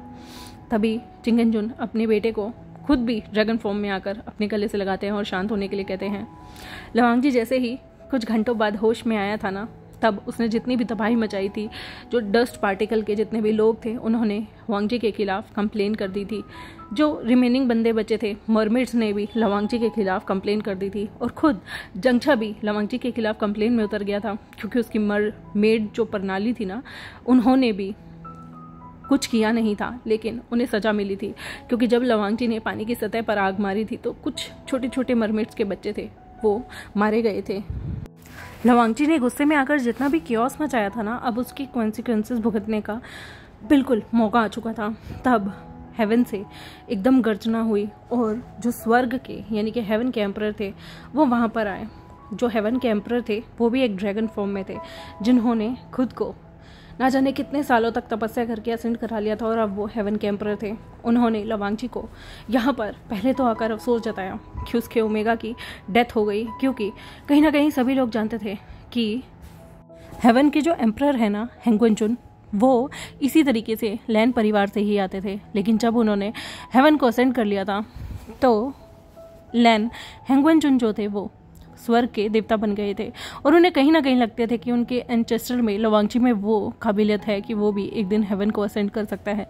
पर लवांगजी ने जो मूर्खता की थी ना, जैसे कि जो डस्ट से इंसान में कन्वर्ट हो सकते थे, धूल से इंसान में कन्वर्ट हो सकते थे, उन लोगों को मारना, उसके अलावा मर्मेड्स को मारना। तो अब लवांगची की सज़ा का भी टाइम आया था। यहाँ पर लवांगची ने पहले ही मोशन्यों को मार दिया था, तो अब लवांगची को भी उसके किए की सज़ा दी जाती है। और उसे यहाँ पर हेंगुनजुन ने सज़ा दी थी कि तुम अब यहाँ पर नहीं रहोगे, अपने लोगों के बीच नहीं रहोगे, क्योंकि तुमने अनगिनत लोगों को ऑफेंड किया है, अनगिनत लोगों को, बेकसूर बच्चों को मार दिया है, इसलिए तुम्हें सज़ा मिलती है। तुम्हें 10,000 साल तक तपस्या करनी होगी, और यहाँ नहीं बल्कि पृथ्वी की एक गुफा में जाकर रहना होगा। और जब तक तुम्हें तुम्हारा ओमेगा नहीं मिलेगा, तुम यहाँ पर वापस नहीं आ सकते हो। और तुम्हारा जो ओमेगा डस्ट पार्टिकल में बदला था ना, अब उसके कुछ सालों बाद, क्योंकि यहाँ से पृथ्वी काफ़ी दूर है, इसलिए उसे इंसानी रूप में वहाँ जन्म लेने में कुछ 1000 सालों का वक्त लगेगा। इसलिए उन 1000 सालों में तुम्हें एक गुफा में तपस्या करनी होगी। और जब तक तुम्हारा प्रेमी तुम्हें मिल नहीं जाता, तुम्हारा ओमेगा तुम्हें मिल नहीं जाता, जब तक वो खुद आकर तुम्हारे उस गुफा के जगह पर तुम्हें छू कर नहीं फिर से जिंदा कर देता, तब तक तुम एक मूर्ति में बदले रहोगे। फिर उसके लिए चाहे तुम्हारे ओमेगा को ना जाने कितने जन्म लेने पड़े। लवांगची अपनी गलती को मान लेता है। जब उसने मर्मेड्स के कुछ लोगों को देखा जो अपने छोटे छोटे मासूम बच्चों की लाशों को हाथ में लिए हुए थे, तो वो सच में दुखी होकर इस पश्चाताप करने के लिए राजी हो गया था। उसे तभी की तभी शाइन प्लैनेट से निकाल कर सीधा उस गुफा में अपने जादू से लैन हेंगुनजुन ने पहुंचा दिया था, और वांगजी वहाँ पर मूर्ति बनकर रहा। 10,000 सालों तक उसे मूर्ति बन के वहाँ रहना था। इस बीच विभूषण का जन्म शाइन प्लैनेट पर भी हुआ था, पर हर बार की तरह उसे कभी भी कोई मेट नहीं मिलता था। वो अपना जन्म लेता था, बुढ़ा होता था और मर जाता था। तो कभी वो पृथ्वी पे जन्म लेता था, बुढ़ा होता था, मर जाता था। ऐसे ही विभूषण ने लगभग अपनी पूरी प्रक्रिया में अपने पहले जन्म से लेकर अभी तक 15 बार जन्म ले लिया था, लेकिन अब उसका पूरा 16वां जन्म होने वाला था। इस 16वें जन्म में 10,000 बीत चुके थे। 10,000 सालों तक विभूषण ने ना जाने कितनी बार जन्म लिए, लेकिन वो अधूरा ही रहता था और मर जाता था। शायद कहीं ना कहीं जितने लोगों को लवांगची ने मारा था, उतनी ही बार विभूषण को पश्चाताप करने के लिए उनके रूप में जन्म लेना पड़ा, और फिर अपनी ज़िंदगी अकेले बितानी पड़ी अपने मेट के बिना। तो इसलिए जब विभूषण के 10,000 साल पूरे हो गए थे, जन्म हो गया था, तब वो बड़ा होकर आर्कियोलॉजिस्ट बनना चाहता था। पर अनफॉर्चुनेटली, या कहें कि बहुत दुखद होता है कि उसके पेरेंट्स की जब वो 12th क्लास में था, रिजल्ट दिखाने जा रहा था, तो उनकी मृत्यु हो गई थी। वो अपने पेरेंट्स के घर आ रहा था। उसके पेरेंट्स उसके लिए न जाने कितने सारे खाने के पकवान बना रहे थे कि अचानक से उन लोगों के घर में एक चोर घुस आया था। और वो चोर इतना ज़्यादा शातिर था, उस चोर ने वहाँ पर आने के बाद देखा कि घर में गैस जग रही थी। उसने जानबूझकर एक और जगह गैस को बंद करके खाली गैस छोड़ दी थी, और फिर चोरी के इरादे से इधर उधर घुस गया था। और जैसे ही वो चोरी करके बाहर निकला, विभूषण के पेरेंट्स ने उसे पकड़ने की कोशिश की, तब वो चोर फिर से भाग गया था। और वो इंसान जैसे ही वहाँ से भागा ना, अफसोस की बात यह है कि उस इंसान ने वहाँ पर आग लगा दी, जिसकी वजह से, सिलेंडर की वजह से, वो जगह पूरी तरह से तबाह हो गई, बुरी तरीके से फट गई, और विभूषण के पेरेंट्स मारे गए थे। उसके बाद उसे शाओ फैमिली ने अडॉप्ट किया था। शाओ फैमिली ने उसे बड़ा किया, उसको आगे की पढ़ाई करवाई, और वो आर्कियोलॉजिस्ट बन चुका था। विभूषण की उम्र अब लगभग 28 साल थी। उसे एक प्रोजेक्ट पे काम करने के लिए शंग्रीला माउंटेन की पहाड़ियों पर भेजा जा रहा था, और वो वहाँ पर काफ़ी दिन तक खुदाई भी करते हैं। उनका प्रोजेक्ट लगभग वहाँ पे 1.5 साल तक चलने वाला था। विभूषण ने पिछले 6 महीने से वहाँ पर आर्कियोलॉजिस्ट सर्वे कर रहा था, जहाँ पर पहाड़ियों में बहुत सारी गुप्त जगहें थी, सुरंगें थी, और तो और बहुत सारी गुप्त गुफाएं थी, जिन्हें उन्होंने खोज खोज के बाहर निकाल लिया था। शंग्रीला जगह कोई छोटी मोटी नहीं थी, वो काफ़ी दायरे में फैली हुई थी। लगभग वो एरिया 1400 किलोमीटर के एरिया में फैला हुआ था। इसलिए वहाँ पर खुदाई करना कोई छोटा मोटा बात नहीं थी। उन्हें बहुत बड़े एरिया में खुदाई करनी पड़ती थी। वहाँ का मौसम एकदम से बदल जाया करता था, कभी तो बहुत बारिश आनी शुरू हो जाती थी, तो कभी तो एक्सट्रीमली धूप पड़ती थी, और कभी कभी बहुत ज़्यादा स्नो पड़ती थी, जिसकी वजह से वहाँ पे काम करना बड़ा मुश्किल था। 6 महीने में उन लोगों ने काफ़ी चीज़ों की रिसर्च की, लेकिन उन्हें बहुत तकलीफ़ें झेलनी पड़ी। ऐसे ही एक दिन होता है जब अचानक से बहुत ज़्यादा ना बारिश होनी शुरू हो जाती है, और सारे बारिश में अचानक से एक माउंटेन सा खिसकने लगता है। वहाँ पर लैंडस्लाइड होने लगती है और सब भगदड़ में इधर उधर भागते हैं। विभूषण भी भागता है और पता नहीं कैसे उसका पैर फिसलता है। वो पास की ही एक खाई सी होती है। उन सबको लग रहा था ये बहुत गहरी होगी, लेकिन वो पैर फिसलने के बाद जैसे जैसे जैसे जैसे गोलमोल होते हुए गिरता गया ना, उसके बाद अचानक से वो कहीं और आके गिर गया। मतलब उसे ज़्यादा चोट नहीं आई थी, क्योंकि वो जगह बहुत मैजिकल थी। वो हवा में गिरा तब भी वो बच ही गया था। अब जैसे तैसे वो इस जगह को ढूंढने लगा कि वो आखिर कहाँ आ गया है।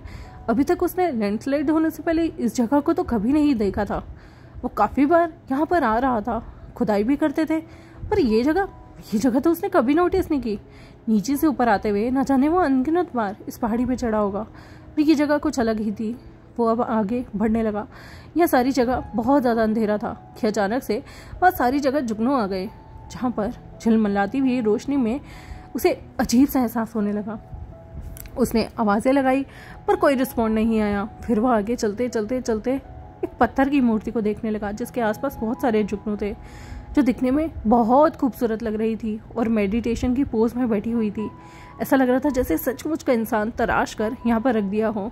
विभूषण ने जैसे ही उस इंसान को छुआ और फिर धीमे धीमे उसके चेहरे की बनावट उसे बहुत सुंदर लगने लगी। उसने हाथ लगाकर उसके चेहरे को जैसे ही छुआ, अचानक से वो मूर्ति खड़ी हो गई। वो पत्थर की मूर्ति जैसे ही खड़ी हुई, विभूषण एकदम डर गया और पीछे की तरफ गिर गया। तभी वह मूर्ति ने खुद को जोर से झटका। जितने भी उसके ऊपर सालों से मिट्टी जमा थी, चीज़ें जमा थी, वो अचानक से एकदम बुरादे की तरह बुर होती हुई नीचे गिर गई। फिर विभूषण एकदम डर गया। तभी उस इंसान ने अपनी आंखें खोली और तुरंत ही मुंह से निकाला, विंग मेट। विभूषण एकदम डर गया और बोला, तो तुम कौन हो? तभी लवांगची ने अपने हाथ की तरफ देखा, जहाँ पर उसकी रिंग फिंगर में रेड थ्रेड था, और वही रेड थ्रेड जाकर विंग की उंगली में भी चमक रहा था। विंग डर गया।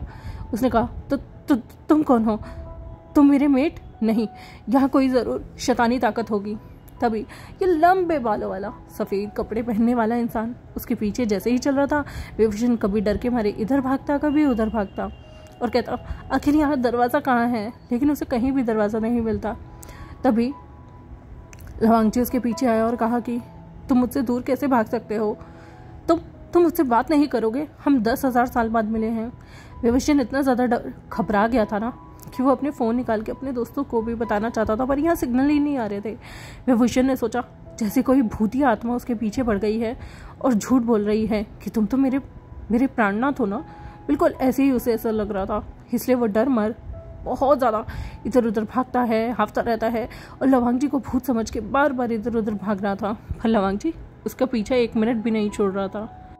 विभूषण अब बुरी तरीके से थक के बैठा, और जैसे ही वो बैठा उसके पास आके लवांगची बैठ गया और अपने हाथ में थोड़ा सा पानी लाकर बोला, लो पानी पी लो। तभी विभूषण जोर से चिल्लाया और बोला कि तुम मेरे पीछे क्यों पड़े हो? लवांगची ने कहा, क्योंकि तुम मेरे मेट हो। और वो जैसे ही अपना हाथ आगे बढ़ाता, विभूषण कहता, तू रहो मुझसे, कोई मुझे बचाओ, मम्मी क्या भूत है, कोई मुझे बचाओ, कहाँ मर गए हो तुम? जब भी मुझे काम होता है तुम सारे के सारे कहाँ मर जाते हो? जोर जोर से वो चिल्लाने लगा और वो कहने लगा, देखो मुझे माफ़ कर दो, तुम्हें क्या चाहिए? मैं तुम्हें अपने बैंक अकाउंट के आधे पैसे दे दूंगा। अच्छा ठीक है, 60% ले लो, प्लीज़ मेरा पीछा छोड़ दो। देखो तुम्हें क्या चाहिए? मेरे पास गाड़ी भी नहीं है, मैं बहुत गरीब हूँ, मैं सच बता रहा हूँ। तुम्हें मेट चुनना है ना, किसी और को चुन लो, कम से कम अमीर लोग को तो चुनो। मैं आर्कियोलॉजिस्ट हूँ, मुझे इतना पैसा नहीं मिलता सरकार की तरफ से, और मैं कसम खा रहा हूँ सरकार से जो पैसा मिला है मैंने उसमें कोई घपला नहीं किया। प्लीज़ मेरा पीछे छोड़ दो, जैसे गरीब इंसान के साथ रह के तुम्हें क्या मिलेगा? लेकिन लवांगची वो तो जिद पकड़े हुए था। वो बार बार कहता, विभूषण क्या तुम्हें कुछ भी याद नहीं? विभूषण कहता है, क्या याद नहीं और क्या याद करना है मुझे? मैं आसमान से गिरा, इस गुफा में आ गया और फिर मुझे तुम मिल गए। उसके बाद मुझे लग रहा है मैं पागल ही हो जाऊंगा। तभी लवांगची ने कहा, क्यों? विभूषण ने कहा, क्योंकि इस अंधेरी गुफा से मुझे निकलने का रास्ता नहीं मिल रहा है। लवांगची ने विभूषण से कहा, तुम्हें बाहर जाना है क्या? चलो मैं ले चलता हूँ। विभूषण ने मुंह बनाते हुए कहा, यहाँ पे कोई दरवाज़ा ही नहीं है, शायद इसलिए तुम भी इतने समय से यहाँ पर ट्रैप हो, इसलिए तुम पहले ही इंसान को देखकर मीट मीट चिल्लाने लग गए हो। लवांगची ने घूरते हुए विभूषण को देखा और कहा कि ऐसा बिल्कुल नहीं है, और फिर विभूषण की नेक पे देखने लगा जहाँ पे कोई भी निशान नहीं था। लवांगची सैड हो गया और उसने कहा कि तुमने मेरा निशान मिटा क्यों दिया? विभूषण ने तुरंत ही अपनी नेक को ढकते हुए कहा, शट अप, वो निशान मुझे मेरा अल्फा दे सकता है, तुम नहीं समझे, और दूर रहो मुझसे, तुम्हारी नीयत अच्छी नहीं लग रही है। लवांगची ने यहाँ पर फिर चुपचाप बैठते हुए विभूषण को देखा और कहा कि मैं तुम्हें बाहर लेकर जा सकता हूँ। विभूषण ने कहा, तुम झूठ बोल रहे हो। लवांगची ने कहा, हाँ। विभूषण जैसे ही अचानक से खड़ा होने लगा, वहाँ से जाने के लिए उसे एहसास हुआ कि उसके पैर में मोच आ गई है। वो खड़ा ही नहीं हो पाया और फिर वो अपने पैर पे देखने लगा जहाँ पर सच में जब वो गिरा था ना तो कोई चीज़ चुभ गई थी। हल्का हल्का उसके पैर से खून आ रहा था। शायद उस वक्त उसका खून एकदम गरम गरम था तो उसे पता नहीं चला, लेकिन अब जब उसका खून ठंडा पड़ रहा था ना तो उसे एहसास हो रहा था दर्द का। ये जगह बहुत मैजिकल थी। यहाँ पर चीज़ों का पता ही नहीं चल रहा था कि बाहर दिन है या रात है या क्या मौसम चल रहा है, बाहर क्या होगा। यहाँ की जगह, यहाँ की वाइब, यहाँ का सब कुछ बिल्कुल डिफरेंट था, क्योंकि ये जगह हेंगुन जुन ने लवांगची के लिए चुनी थी। इसलिए यहाँ पर बहुत सारे तरीके के जादू हो रखे थे, क्योंकि जो भी यहाँ पर आएगा वो यहाँ से वापस नहीं जा पाएगा। फिर लवांगची जब देखता है कि विभूषण का पैर मुड़ गया है और उससे खड़ा भी नहीं हो जा रहा, तो वो विभूषण को अपनी गोद में उठा लेता है और कहता है, तुम्हें कहाँ जाना है? विभूषण ने कहा, छोड़ो मुझे, छोड़ो, क्या करने जा रहे हो तुम? तुम्हें पता नहीं है किसी और ओमेगा को अपनी गोद में उठाना कितना बड़ा पाप होता है। तुम एकदम बेकार हो, छोड़ो मुझे। तभी लवांगची कहता है, मैं तुम्हें बाहर लेके जा रहा हूँ, जाना है या नहीं? विभूषण कहता है, जाना है, पर मैं खुद से चल के जा सकता हूँ ना। लवांगची ने कहा, पर तुम्हारे पैर में तो मोच आई है। लवांगची ने विभूषण को उठाया अपनी गोद में और फिर वो वहाँ से बाहर निकलता गया। जैसे ही लवांगची वहाँ से अपने अपने रास्ते चलता रहा, वैसे ही वो जो गुफा जहाँ जहाँ बंद दिखाई दे रही थी वहाँ का इल्यूशन हटा और वो गुफा से सीधा विभूषण को बाहर लाता रहा। विभूषण एकदम से हैरान था, क्योंकि जहाँ पर उसे दीवार दिखाई दे रही थी वहाँ तो दीवार थी ही नहीं, बल्कि वो लोग तो सीधा बाहर ही आ गए थे। बाहर आकर जब उसने वादियाँ देखी तो उसे थोड़ी सांस में सांस आई, लेकिन यहाँ पर भी कोई नहीं था। और थोड़ा सा रात ढलने को आ गई थी, मतलब शाम ढलने को आ गई थी, तो उसे चिंता होने लगी कि वो अब नीचे कैसे जाएगा। उसके कलीग वो सब तो शायद नीचे चले गए होंगे। यहाँ पर वो लवांगची से कहता है, मुझे घर जाना है, पर मेरा घर यहाँ से बहुत दूर है। लवांगची ने कहा, तुम्हें डरने की कोई ज़रूरत नहीं। और उसने बाहर आते ही आसपास का नज़ारा देखा। आसपास की पहाड़ी पर भी कुछ नहीं था। यहाँ पर कुछ वर्कर काम कर रहे थे जो कि शाम होते ही, शाम बहुत ढलने से पहले ही घर के लिए निकल गए थे, इसलिए पूरी पहाड़ी बिल्कुल खाली थी। इसलिए वांगची ने तुरंत ही अपनी ड्रैगन की फॉर्म ली और उड़ता हुआ विभूषण को अपने पंजों में भरकर सीधा वो पृथ्वी पे नीचे आ गया था। और उसके बाद जैसे ही वो नीचे की तरफ आया, उसने तुरंत ही अपना इंसानी रूप धर लिया और विभूषण को अपनी गोदी में उठाया हुआ था। जब लवांगची बड़े से ड्रैगन के फॉर्म में आया तो विभूषण तो इतना ज़्यादा डर गया था कि वो बेहोश ही हो गया था। और वांगची जब उसे वापस से ज़मीन पे लाया तो उसने फटाफट से विभूषण को उठाने की कोशिश की। विभूषण ने जैसे ही लवांगची का चेहरा देखा वो फिर से बेहोश हो गया। लवांगची बार बार उसे पूछता, हमें जाना कहाँ है विंग? विंग बताओ ना। विंग कुछ भी नहीं बोल रहा था, उल्टा बेहोश ही हो गया था। फिर 1 घंटे बाद विंग को फिर से होश आया। विंग ने लवांगची से कहा, तुम कौन हो? तुम ये अजीब सी फॉर्म में कैसे थे? तुम एक भयंकर डायनासोर बन गए थे। लवांगची ने उसे गुस्से से देखा और कहा कि मैं डायनासोर नहीं, ड्रैगन हूँ। विभूषण ने कहा, हाँ वही, एक ही तो बात है, डायनासोर हो या ड्रैगन, दिखते तो एक जैसे हैं। लवांगची ने फिर से घूर के उसे देखा और कहा कि तुम्हें डायनासोर और ड्रैगन एक जैसे दिखते हैं? लगता है तुम्हारी आंखें कुछ ज़्यादा ही खराब है। तुम कैसे आंखें तुम्हारी खराब हो सकती हैं, जबकि तुम तो एक फोनिक्स हो ना? विभूषण ने कहा, फोनिक्स? अरे वो तो पुरानी किताबों में होते हैं, क्या बात कर रहे हो तुम? वो तो एक मिथिकल जानवर है, तुम भी ना कुछ भी। और फिर विभूषण अब खड़े होने की कोशिश करता है और फिर आसपास का रास्ता देख के बताता है, अब तुम यहाँ से जाओ, मैं उधर रह रहा हूँ ना, मैं अपने घर पहुँच जाऊँगा। लवांग जी ने फिर से उसे गोदी में उठाया और उसके साथ भागता हुआ उसे घर लेकर आया। वेवुशन ने फिर से कहा, जाओ तुम। लवांग जी ने कहा, क्यों जाऊँ? और वो वेवुशन को हल्का सा धक्का देकर उसके घर में ही आकर बैठ गया था। वेवुशन ने गुस्से में देखते हुए कहा, तुम जा रहे हो या नहीं? मैं पुलिस को बुला लूँगा। लवांग जी ने कहा, बुला लो। तुम जानते हो ना, मैं एक ड्रैगन हूँ। अगर तुमने पुलिस को बुलाया तो तुम पे मैं केस करवा दूंगा, क्योंकि मैं उन लोगों को 1 सेकंड में जला के मार दूंगा। फिर किसी को पता ही नहीं होगा कि उन्हें किसने मारा है। सारा इल्ज़ाम तुम पर आ जाएगा और तुम्हें जेल हो जाएगी। वेवुशन डर गया और बोला कि नहीं नहीं, ऐसा कुछ मत करना, नहीं बुला रहा मैं पुलिस को। अच्छा, तुम जाने का क्या लोगे? देखो मेरे पास ज़्यादा पैसे नहीं हैं। और वो कुछ नोट लवांग जी को दिखाने लगा। लवांग जी ने उन नोट को वेवुशन के हाथों से लिया और मरोड़ के डस्टबिन में फेंक दिया। वेवुशन ने कहा, क्या कर रहे हो तुम? पैसे को कोई डस्टबिन में फेंकता है? लवांग जी ने कहा, ये पैसा क्या होता है? क्या तुम लोगों के पास सोने की गिनियाँ नहीं हैं? वेवुशन उसे देखने लगा और कहने लगा, सोने की गिनियाँ? मैं कोई राजा महाराजा हूँ? लवांग जी ने कहा, फिर तुम खरीदने के लिए किस चीज़ का इस्तेमाल करते हो? उसने नोट को दिखाते हुए डस्टबिन से उठाते हुए कहा, इस चीज़ का। लवांग जी ने कहा, इस कागज के टुकड़े का इस्तेमाल करते हो? कितने गरीब हो तुम इंसान। हम लोगों के ज़माने में तो सोने की गिनियाँ, चांदी की गिनियाँ, और जो सबसे ज़्यादा गरीब होता था वो तांबे की गिनियों का इस्तेमाल करता था। लगता है इंसान तो कुछ ज़्यादा ही फटीचर है जो कागज़ के पेपर का इस्तेमाल करता है। वेवुशन एकदम से ऑफेंड हो गया था। उसने कहा, हम इंसान गरीब नहीं हैं, हम भी सोना लेते हैं, पर हम उन्हें जेवर में पहनते हैं। लवांग जी ने कहा, जेवर तो हमारे पास तो बहुत सारे थे। जेवर, उसकी चिंता हमें नहीं होती, लेकिन गिनियाँ भी हमारे पास बहुत सारी थी। लगता है यहाँ के पृथ्वी के हालात तो बहुत ज़्यादा गरीबों वाले हैं। वेवुशन ऑफेंड हो रहा था और कह रहा था, नहीं, हम इंसान बहुत अच्छे हैं। लवांग जी ने कहा, अच्छा तो मैं चैलेंज देता हूँ, तुम मुझे यहाँ पर रह के दिखाओ, फिर मैं तुम्हें अपनी जगह दिखाऊंगा, फिर तुम खुद ही कंपेयर कर लेना कि इंसान ज़्यादा बेटर है या हम लोग। वेवुशन ने कहा, ठीक है, चैलेंज एक्सेप्टेड। उसे पता था कि उसे यहाँ जंगलों में सर्वाइव करना होगा, और फिर से कोई हादसा हो गया तो लवांग जी जैसा क्रिएचर उसके साथ रहेगा तो इतना भी ज़्यादा दिक्कत नहीं है। लवांग जी यहाँ पर वेवुशन के साथ बैठा हुआ था एक बिस्तर पर, और आराम से, जैसे कि वो एक राजा महाराजा था, लैंड फैमिली से था, सोफिस्टिकेटेड तरीके से, सीधी कमर, सीधे पैर, ज़्यादा ना पैर खुले हुए ना ही ज़्यादा इधर उधर रखे हुए, बिल्कुल चौड़ा होकर मेडिटेशन फॉर्म में बैठता था। वेवुशन उसे ऐसे सीधा देखकर खुद ही थका थका महसूस करता था और कहता था, तुम थकते नहीं हो क्या यार, ऐसे अपनी कमर सीधी रखकर? सच बता रहा हूँ, मुझे तो कमर में दर्द हो जाए अगर मुझे इतना सीधा रहना पड़े तो। लवांग जी कहने लगा, डिसिप्लिन, तुम इंसानों में डिसिप्लिन की बहुत ज़्यादा कमी है। वेवुशन उसे मुंह चिढ़ाकर देखने लगा, आया बड़ा हमें सिखाने वाला, तुम्हें पता भी है डिसिप्लिन हम इंसानों में कितना ज़्यादा होता है। लवांग जी ने कहा, ठीक है, तो ये करके दिखाओ।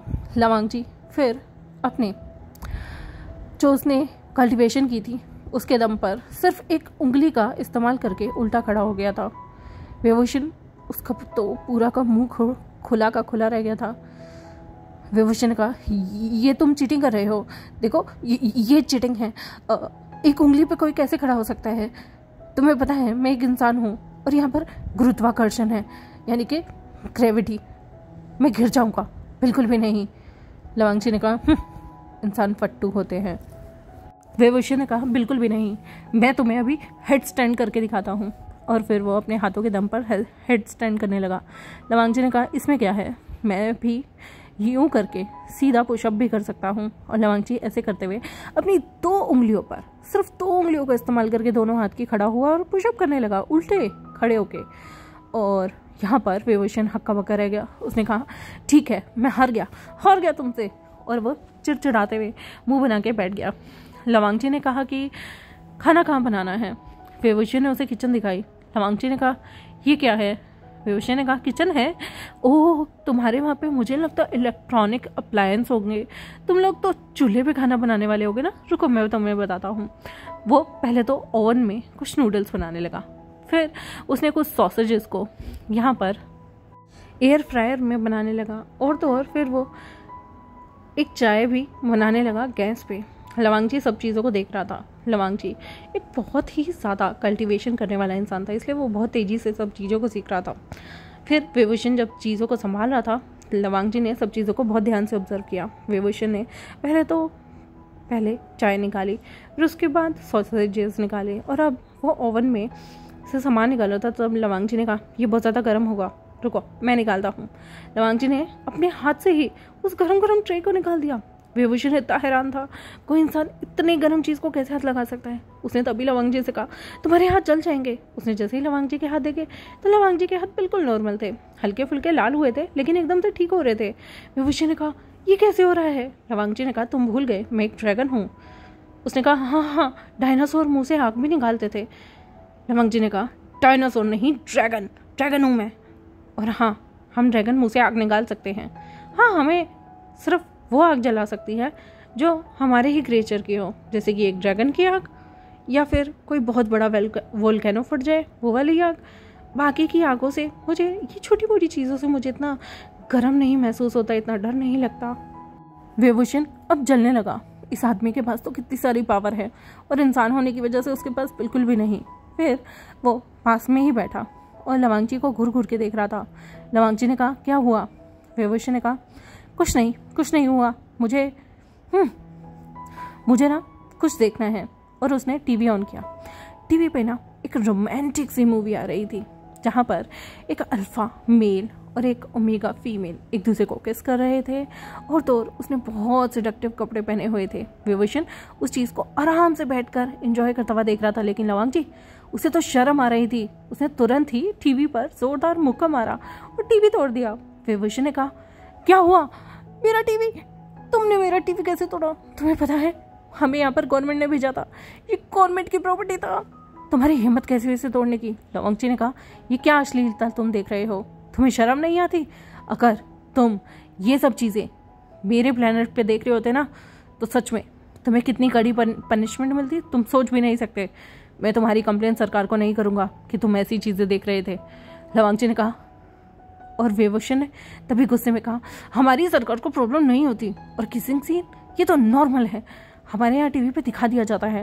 ये कोई ऐसी एडल्ट मूवी थोड़ी थी जो नहीं चला सकते, कैसी बातें कर रहे हो तुम। लवांग जी ने कहा, फिर भी तुम दूसरे अल्फा को, एक ओमेगा को चुंबन करते हुए कैसे देख सकते हो। विभूषण ने कहा, क्यों देखूंगा, तुम्हें क्या है। लवांग जी तुरंत ही विभूषण को एक हाथ से उठा लिया और उसे अपने पास लाते हुए कहा, तुम मेरे ओमेगा हो, मेट हो, तो मुझे जलन महसूस करवाने की कोशिश भी मत करना। विभूषण ने गुस्से में कहा, अच्छा क्या कर लोगे फिर तुम। लवांग जी ने तुरंत ही उसके होठों को अपने होठों से कैप्चर कर लिया और उसे किस करने लगा। विभूषण की तो पहले आंखें खुली रह गई, लेकिन वो उसका मेट उसे किस कर रहा था, इसलिए वो भी रिस्पॉन्ड में किस करने लगा। दोनों काफ़ी देर तक एक दूसरे को डीप किस करने लगे, और फिर विभूषण को लगा, ये मैं क्या कर रहा हूँ। जब उसकी सांसें फूली, वो लवांग जी से दूर हुआ और कहा, यू शेमलेस, तुमने मेरी फर्स्ट किस चुरा ली।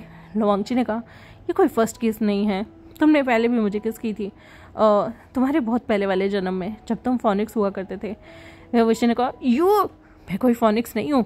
हाँ, पता नहीं तुम लोग, पता नहीं कौन सी जगह से आए हो तुम। लवांग जी ने कहा, मैं मून के साथ जो एक सैटेलाइट है ना, शाइन, वहाँ से आया हूँ।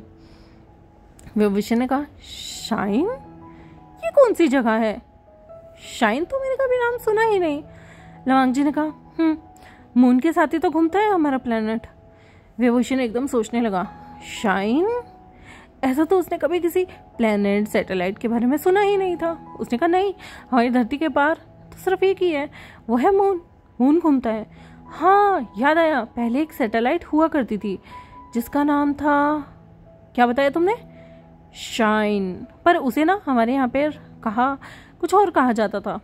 वो प्लेनेट ना एक बार पता नहीं क्या हुआ, उसका गुरुत्वाकर्षण बिगड़ गया था और वो हमारी पृथ्वी से होता हुआ सीधा मरकरी की तरफ, मार्स से मरकरी की तरफ जा रहा था। तब एक उल्का पिंड उससे आके टकरा गया था और उस प्लेनेट का सब कुछ खत्म हो गया था। लवांग जी एकदम हक्का बक्का रह गया। लवांग जी की आंखों से बिल्कुल आंसू आने वाले थे। उसने कहा, नहीं, ऐसा नहीं हो सकता।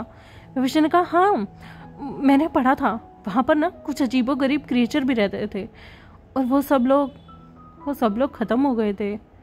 लवंग जी ने कहा, मदर, फादर, ब्रदर सब खत्म हो गए।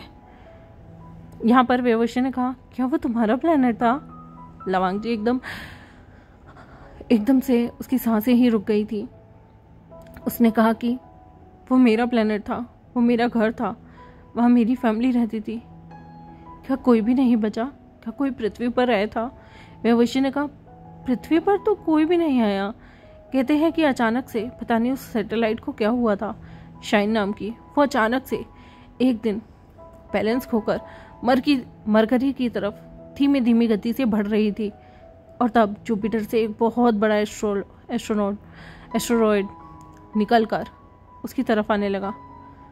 और पता नहीं कैसे इन दोनों का बहुत बुरी तरीके से आमना सामना हुआ और पूजा का पूरा एस्टेरॉयड और वो सैटेलाइट तबाह हो गए थे। कहते हैं कि उसका असर पृथ्वी के कुछ हिस्सों पर भी पड़ा था, क्योंकि डिस्ट्रॉय होने के बाद वो काफ़ी हद तक पृथ्वी के सौरमंडल में ही थे।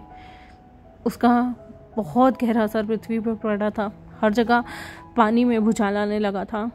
बहुत सारे लोग तबाह भी हुए थे, आइस एज भी आई थी, पर अब सब नॉर्मल है। लवांगची की मोटी मोटी आंखों में आंसू भरे हुए थे, लेकिन अब वो क्या कर सकता था।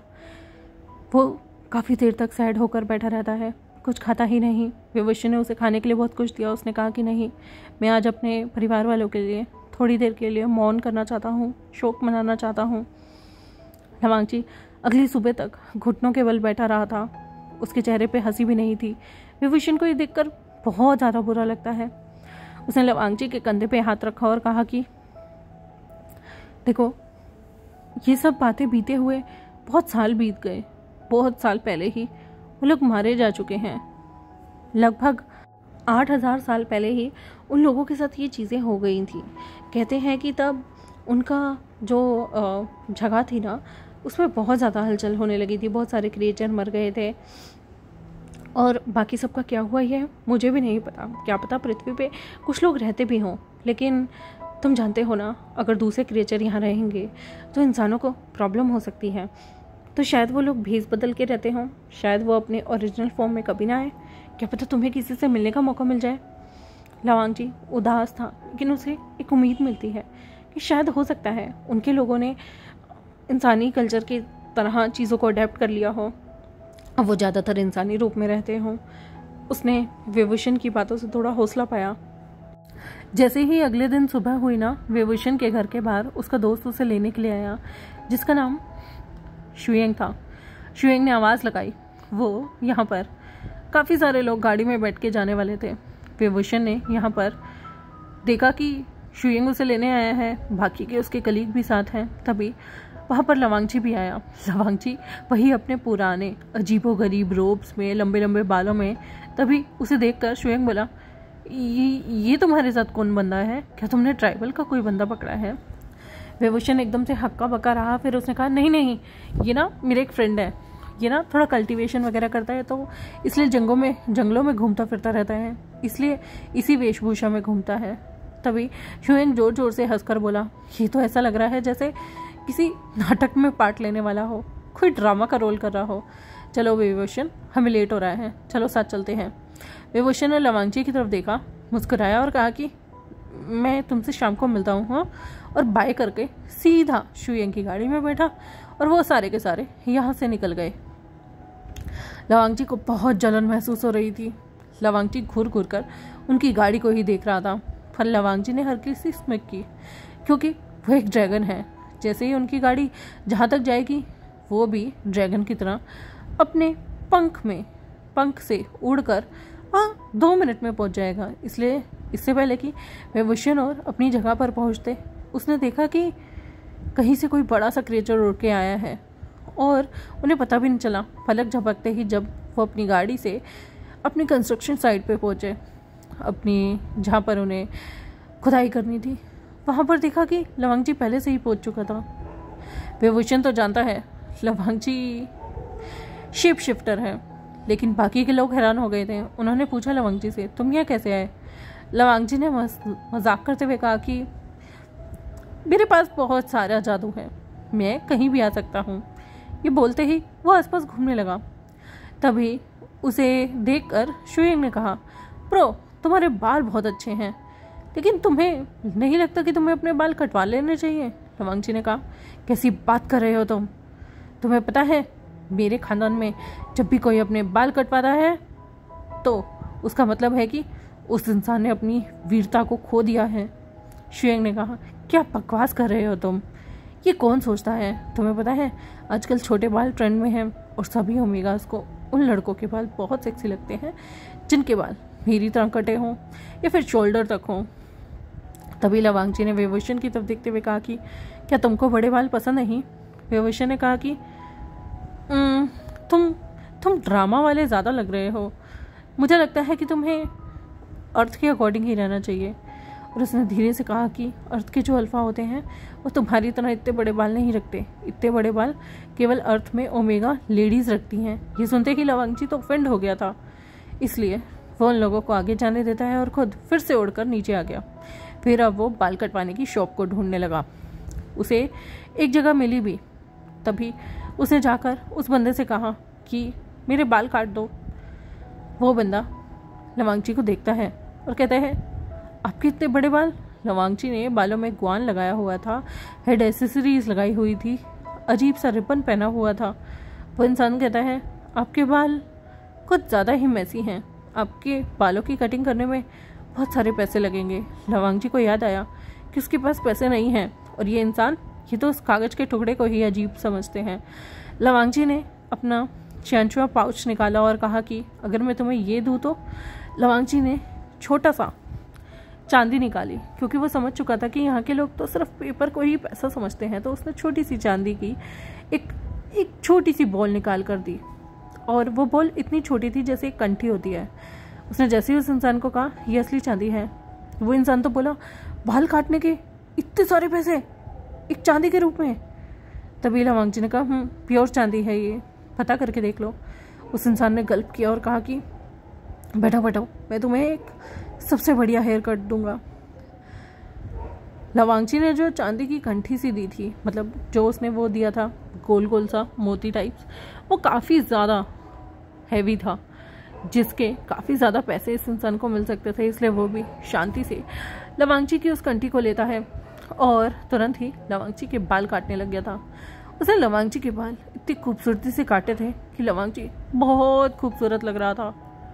यहाँ तक कि उसने लवांगची के बाल काटते हुए उसे एक एक्टर की फ़ोटो भी दिखाई थी कि आपको इसकी तरह बाल काटने चाहिए। वो एक्टर चाइना जैसी जगह का बहुत फेमस एक्टर वांग यीबो लग रहा था। वांगची ने कहा कि ये तो मेरे जैसा दिखता है। तभी उस इंसान ने कहा, सपने में भी मत सोचना, ये मेरा फेवरेट एक्टर है, मैं आपके बालों की कटिंग ऐसी कर देता हूँ। उसने लवांगची के बालों की कटिंग की और कटने के बाद पता नहीं क्यों वांगची की शक्ल उस एक्टर से बहुत ज़्यादा मिल रही थी। लेकिन तभी वो इंसान कहता है, वाह आप कितने ज़्यादा सुंदर हैं, आप बिल्कुल मेरे फेवरेट एक्टर जैसे लग रहे हैं, बट मैं जानता हूँ वो इस दुनिया में वन एंड ओनली है, उसकी तुलना कोई कर नहीं सकता। वांगची भी मुँह बनाता है और कहता है, उससे मेरा कंपैरिजन भी मत करना, क्योंकि मैं लव वांगची हूँ। ये बोलते ही वो यहाँ पर कटिंग करवाने के बाद डैशिंग तरीके से बाहर आता है। लेकिन उसके रोब्स, अब उसे लगता है कि उसे अपने रोब्स भी बदल लेने चाहिए, क्योंकि यहाँ के लोग अजीबोगरीब कपड़े पहनते हैं। फिर वो अपने कपड़े लेने के लिए एक दुकान में जाता है, जहाँ से उसने अपने एक स्टाइलिश को बुलाकर, मतलब वहाँ के जो लोकल सेलर था उसे बुलाकर बहुत सारी चीज़ें, सेल्समैन था उसे बुलाकर बहुत सारी चीज़ें खरीद ली थी। सेल्समैन ने उस पर काफ़ी अच्छी अच्छी चीज़ें लगाकर, क्योंकि वो एक अच्छे शोरूम में थे, तो उस पर जो भी चीज़ जच रही थी वो लगाकर उसे कम से कम 10-15 ड्रेसेस दे दी थी। और उसने सारी चीज़ों को यहाँ पर अपने एक गोल्ड के कॉइन का इस्तेमाल करके ख़रीद लिया था। और वो व्यक्ति जिसने उसे इतनी सारी ड्रेसेस दी थी, वो तो उस गोल्ड कॉइन को देखकर खुशी हो गया था, क्योंकि उसे लगभग इन सारे कपड़ों की 2 गुना कीमत मिल गई थी। क्योंकि लवांगची ने कपड़े खरीदे थे, उसी शॉप से जूते खरीदे थे, इसलिए लवांगची ने लगभग दुगनी पेमेंट उस व्यक्ति को की होगी। लवांगची सब चीज़ें सारी शॉपिंग करके बाहर आया और उसने अपने हाथों में सब सामान उठाया हुआ था। लवांगची की स्ट्रॉन्ग विल पावर देखकर सारे हैरान थे, क्योंकि लवांगची बिल्कुल बिना किसी टेंशन के ऐसे चल रहा था जैसे उसके हाथ में कोई वेट ही ना हो। सब लोग हैरान थे। लेकिन लवांग जी घर में आता है, उन सारी चीज़ों को रखता है और फिर अपने रोब्स उतार कर नए कपड़े ट्राई करता है और एक कपड़े का जोड़ी पहन लेता है। यहाँ तक कि उसने उसे जो वो सेल्स मैन था ना, उसने बताया भी था कि रात में सोने के लिए एक अलग से कपड़े होते हैं जो कि कंफर्टेबल होते हैं। यहाँ तक कि उसने जब लवांग जी को अंडरवियर्स दिखाए थे ना, तब लवांग जी को शर्म भी आ रही थी कि आखिर इंसान ये वी शेप के कैसे पहन सकते हैं। क्या इन्हें चुभता नहीं है क्या? क्योंकि लवांग जी और तो सिर्फ खुले खुले पजामे पहनते थे। उनके टाइम में तो ये सीन होता ही नहीं था। वो लोग तो ज़्यादा से ज़्यादा एक कपड़े को बांध लेते थे और उसे ही अपना अंडरगारमेंट्स बांध लेते थे। लेकिन ये लोग, इंसानी लोग, इलास्टिक वाले अंडरवियर कैसे कैसे पहन सकते हैं? वो मन में यही सोचा था। और स्पेशली वो जो कि मेंस के लिए बने हुए हैं, वो अपना पहले तो सिर ही खुजाता है। उसे तो पता ही नहीं था कि इन चीज़ों का क्या यूज़ होता है। लेकिन तब उसे सेल्समैन ने बताया था कि ये किस लिए इस्तेमाल होते हैं। सेल्समैन भी उसे घूर के देख रहा था कि इस इंसान ने कभी ज़िंदगी में अंडरवियर नहीं पहनी क्या, जो उससे ऐसे सवाल कर रहा है। पर वो लवांग जी का अटायर देखकर समझ गया था कि होगा ये कोई किसी टेम्पल वेम्पल का साधु, शायद इसलिए इसे कोई बात समझ में नहीं आ रही है। इसलिए वो लवांग जी को डिटेल में सारी चीज़ें बताता है। लवांग जी सारी शॉपिंग करने के बाद घर में आकर नाइट सूट पहन के बैठ गया था और वो इतना डैशिंग लग रहा था ना कि उसे उस एक्टर से, उस चाइनीज एक्टर से भी जलन हो रही थी कि नहीं, वो ज़्यादा सुंदर है। उसे बार बार यही लग रहा था। और जैसे ही वो खाना भी प्रिपेयर करता है, क्योंकि उसने विवोशन को सब चीज़ें करते हुए देखा था, वो बिल्कुल वैसे ही तरीके से सारा खाना प्रिपेयर करके रख देता है। और विवोशन जैसे ही घर आता है उसे बहुत ज़्यादा खुशबू आती है, उसके पेट में चूहे दौड़ते हैं। और वो जैसे ही घर में आता है देखता है कि लवांग जी ने डिनर टेबल सजाई हुई है। और तो और लवांग जी ने कपड़े भी चेंज कर लिया और वो बिल्कुल चाइनीज एक्टर जैसा लग रहा है। विभूषण के दिल की धड़कन तो रुक ही गई थी लवांग जी में इतना बड़ा चेंज देखे। उसे तो ऐसा लगा था कि वो अपने घर नहीं बल्कि उस एक्टर के घर आ गया है। वो दिल पे हाथ रखकर अपने दिल को थामता है और कहता है कि लवांग जी, तुम एकदम वांगीबो लग रहे हो। लवांग जी ने कहा, तू से अल्फा का नाम मेरे सामने बिल्कुल मत लेना, मुझे बिल्कुल पसंद नहीं है जब कोई मेरा कंपैरिजन किसी से भी करता है। विभूषण ने कहा, ठीक है, मतलब मैं नहीं लूँगा नाम, पर तुम इतने जल्दी कैसे बदल गए? तुम्हारे पास तो पैसे नहीं थे ना, कहीं तुमने मेरे लॉकर से पैसे तो नहीं निकाले? लवांग जी ने कहा, बिल्कुल भी नहीं, तुमने मुझे क्या चोर समझा है? मेरे पास मेरी चांदी और सोने के कॉइन्स हैं। विभूषण ने कहा, चांदी और सोने के कॉइन्स? तुम्हारे पास कितने कॉइन्स हैं सोने के? क्या तुम मुझे दे सकते हो? लवांग जी ने विभूषण की तरफ देखते हुए कहा, हाँ, अगर तुम मुझसे शादी कर लोगे तो मैं तुम्हें मेरा सारा खजाना दे दूंगा। विभूषण ने कहा, झूठे, तुम्हारे पास कोई खजाना? बिल्कुल भी नहीं, मुझे बेवकूफ़ बना रहे हो। तभी लवांग जी अपने रोब्स उठाए, उनकी एक बाजू में से एक छिया पाउच निकाला। विभूषण ने कहा, इतना छोटा सा पाउच इसमें आएगा ही क्या? तभी लवांग जी ने उस पाउच को खोला, उसमें से एक बड़ी तलवार भी निकाली, जबकि उस पाउच का साइज इतना पिद्दी सा था, एक उंगली जितना। और उस पाउच में से इतनी बड़ी तलवार निकली, विभूषण तो बेहोश होने वाला था। फिर उसने ना जाने कितने सारे सोने की गठरियाँ निकाली, जिसके बाद तो विभूषण के होश ही उड़ गए थे। फिर उसने चांदी के भी बहुत सारे सिक्कों की गठरियाँ निकाली। फिर उसने धीरे धीरे करके 2-3 चीज़ें निकाली और उसने यहाँ पर विभूषण के सोने की एक पूरी कमरबंद निकाली जिस पे हीरे जड़े हुए थे। उसने कहा कि याद है तुम्हें, ये मैं तुम्हें अपनी वेडिंग पे गिफ्ट देने वाला था। लेकिन फिर वो चुप हुआ, फिर उसने कुछ भी नहीं बोला और बाकी सारी चीज़ें उस छियानचुआ पाउच में रख दी थी। विभूषण ने कहा, ये पाउच मुझे दे दो। लवांग जी ने कहा, बिल्कुल नहीं, जिस दिन तुम मुझसे शादी करोगे उस दिन ले लेना। विभूषण कहने लगा, इसके लिए शादी करूँगा क्या? ना, मैं नहीं करने वाला। लवांग जी ने कहा, ठीक है, मत करो। और फिर उस पाउच को दोबारा से अपने कपड़ों में संभाल के रख दिया था। वांग जी जादूगर था, यानी कि उसके पास बहुत सारी चीज़ों की स्पिरिट थी, आत्मा थी, कल्टीवेशन की पावर थी, इसलिए वो तो कुछ भी कर सकता था। लेकिन विभूषण, उसे बहुत अफसोस हो रहा था, उसे भी ये सब चीज़ें चाहिए थी। ऐसे ही विभूषण और लवांग जी को एक दूसरे का हेल्प करते हुए लगभग 6 महीने बीत जाते हैं। उन दोनों को एक दूसरे के साथ रहते हुए 6 महीने का समय बीत गया था। इस वजह से कहीं ना कहीं लवांग जी, जो कि सुबह उसके साथ काम पर भी जाता था, वहाँ से जल्दी भी आ जाता था, किसी को उसकी रियल आइडेंटिटी के बारे में पता भी नहीं था, उसने विभूषण को मनाने के लिए खूब इंतज़ार किया। 6 महीने बाद वेवशन अचानक से एक दिन सुबह उठा। उसे कुछ ठीक सा महसूस नहीं हो रहा था। उसे अपनी टांगों में बिल्कुल जान नहीं लग रही थी और पूरा शरीर गरम गरम लग रहा था। फिर उसे हल्का सा एहसास होता है कि उसके पैरों के बीच में कुछ चिपचिपा तरल पदार्थ निकल रहा है और वो समझ गया था कि उसकी हीट ट्रिगर हो गई है। उसने अब जैसे तैसे नज़रों को घुमाया और लवांग जी की तरफ देखा। लवांग जी के शरीर से निकलते हुए फेरोमोन्स उसे काफ़ी ज़्यादा सूदिंग लग रहे थे, बहुत ज़्यादा अच्छे लग रहे थे और उसे अपने शरीर में एक अजीब सा, जैसे कि उसके पूरे शरीर के अंदर रक्त का संचार बढ़ गया हो। उसका शरीर एकदम से हीट मार रहा था। वो लवांग जी के पास जाता है। लवांग जी को भी उसके फेरोमोन्स, ओमेगा फेरोमोन्स थोड़े से एहसास होते हैं और फिर वो उन्हें स्मेल करते ही कहता है, विंग तुम हीट में हो। विंग उसकी तरफ बड़ी ही बेताब नज़रों से देखता है और कहता है, मैं जानता हूँ कि मैं हीट में हूँ, पर मेरे पास दवाई नहीं है। लवांग जी ने तुरंत ही कहा कि क्या मैं तुम्हारे लिए दवाई ले आऊँ। विंग जो कि वांग जी के साथ इतने टाइम से रह रहा था, वांग जी उसका ख्याल रखता था, अब तो उसके लिए खाना पीना भी बनाने लगा था और नेट से सब चीज़ें देखकर उसके लिए चीज़ें सीख रहा था। बल्कि यहाँ की दुनिया में भी एडजस्ट होने के लिए उसने बहुत सारी चीज़ें की थी। तो उसने अपनी कुछ गिनियों को बेच के उनके पैसे भी खरीद लिए थे, यानी कि उसने अपनी सोने की कुछ चीज़ों को देकर उनके बदले कैश भी ले लिया था, क्योंकि उसे विंग के साथ छोटी मोटी चीज़ों के लिए जाना पड़ता था और हर चीज़ के लिए वो सोना चांदी नहीं दे सकता था। इसलिए विंग ने उसे बताया कि उसे कुछ खुला कैश भी अपने पास रखना चाहिए। यहाँ पर वांग जी विंग को जब देखता है तो कहता है कि फिर क्या मैं तुम्हारे लिए डॉक्टर को बुला लाऊं। विंग ने वांग जी को कहा, डॉक्टर की क्या ज़रूरत है, तुम तो कहते थे तुम मेरे अल्फा हो, तो क्या हीट में अपने ओमेगा का ख्याल नहीं रख सकते। विंग ने चिढ़ते हुए कहा, क्योंकि आजकल जैसे शुयंग ना शाओ शिनचेंग के साथ ज़्यादा रहता था और कभी कभी शाओ शिनचेंग लवांग जी की भी तारीफ कर देता था, उनके घर खाना भी ले आता था, इसलिए वेवशन को चिढ़ मचने लगी थी, उसे भी जलन महसूस होने लगी थी। इसलिए लवांग जी कहता है, तुम्हें श्योरिटी है ना, तुम जानते हो ना मैं एक ड्रैगन हूँ। वेवशन ने कहा, तो लवांग जी ने उसे कहा कि तुम्हें अभी अपनी शक्तियों के बारे में कुछ नहीं पता है, तुम कौन थे कौन नहीं थे। वेवशन ने उसे कॉलर से अपनी तरफ खींचते हुए कहा, तो क्या हुआ अगर मुझे नहीं पता तो। लवांग जी ने कहा, तुम मेरा एग्रेशन झेल नहीं पाओगे। वेवशन ने कहा, तुम मुझे चैलेंज कर रहे हो, तुम्हें क्या लगता है तुम्हारा वो पुराना लवर वो तुम्हारा एग्रेशन झेल लेता और मैं नहीं झेल सकता।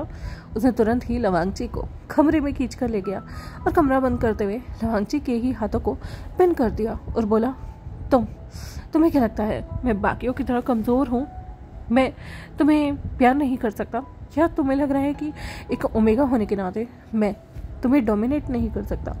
लवांग जी ने कहा कि ओह रियली, तुम मुझे डोमिनेट कर सकते हो, मैं डोमिनेट होना चाहूँगा। यहाँ पर वेवशन ने तुरंत ही लवांग जी को किस करना शुरू कर दिया। दोनों ही एक दूसरे की वेस्ट पकड़कर किस कर रहे थे। फिर वेवशन ने लवांग जी को तुरंत ही बिस्तर पर गिरा दिया, उसकी शर्ट खोली और फिर उसे किस करना शुरू कर दिया।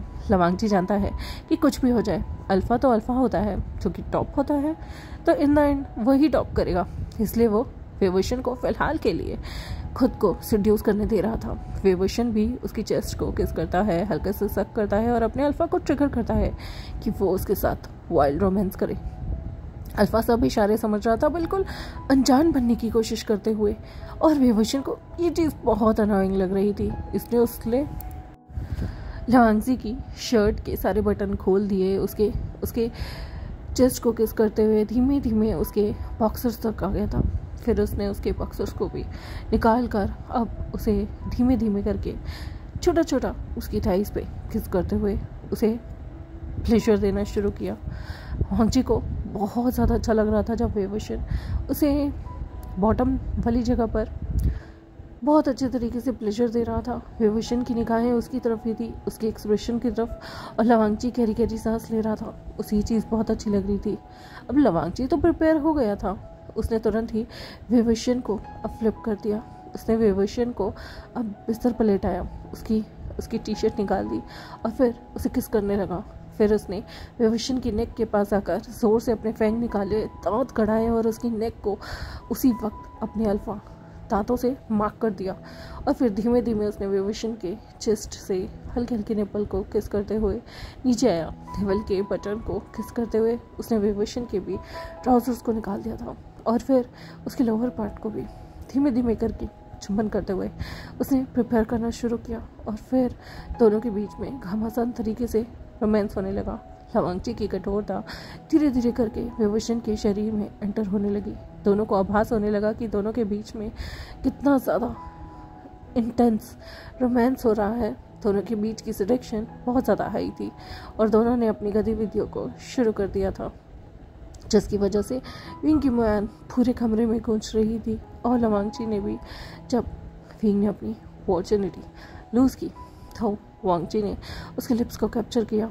दोनों की गतिविधि पहले धीमे धीमे थी, फिर सडनली तेज होने लगी, जिसकी वजह से कमरे के जो बिस्तर थे वो हिल रहे थे। विंग की पूरे के पूरे शरीर पर न जाने कितने सारे प्यारे प्यारे बाइट्स थे। कोई ज़्यादा नहीं थे लेकिन बहुत सॉफ्टली थे। एक किस का निशान भी उसके शरीर पर एक गूज बम्प छोड़कर जा रहा था। और फिर ऐसे करते करते रात भर न जाने कितने सारे पोजीशन में दोनों ने रोमांस किया। वांगजी और विंग ने लगभग उस कमरे को पूरा मैसी कर दिया था। बिस्तर पर बहुत सारे उनके लव की निशानियां थी और तो और कमरे के हर कोने में उन्होंने रोमांस किया, चाहे वॉल पर एक दूसरे को पुश करना हो, कमरे के सोफे पे बैठ के करना हो, या फिर बेडरूम में बेड के ऊपर रोमांस करते हुए पोजीशन चेंज, कोई ऊपर कोई नीचे, कोई कैसे। उसी तरीके से पूरी रात रोमांस होने के बाद दोनों बहुत थक गए थे और डीप स्लीप में सो गए थे। जब विभूषण सो रहा था तो उसे अपनी पुरानी वो याद आने लगी जब उसने पहली बार लवांगची से मिला था। उससे बातें की थी, किस तरह से एक हफ्ते में उनकी शादी तय हो गई थी और किस तरह से सारे नज़ारे उसके सामने आने लगे।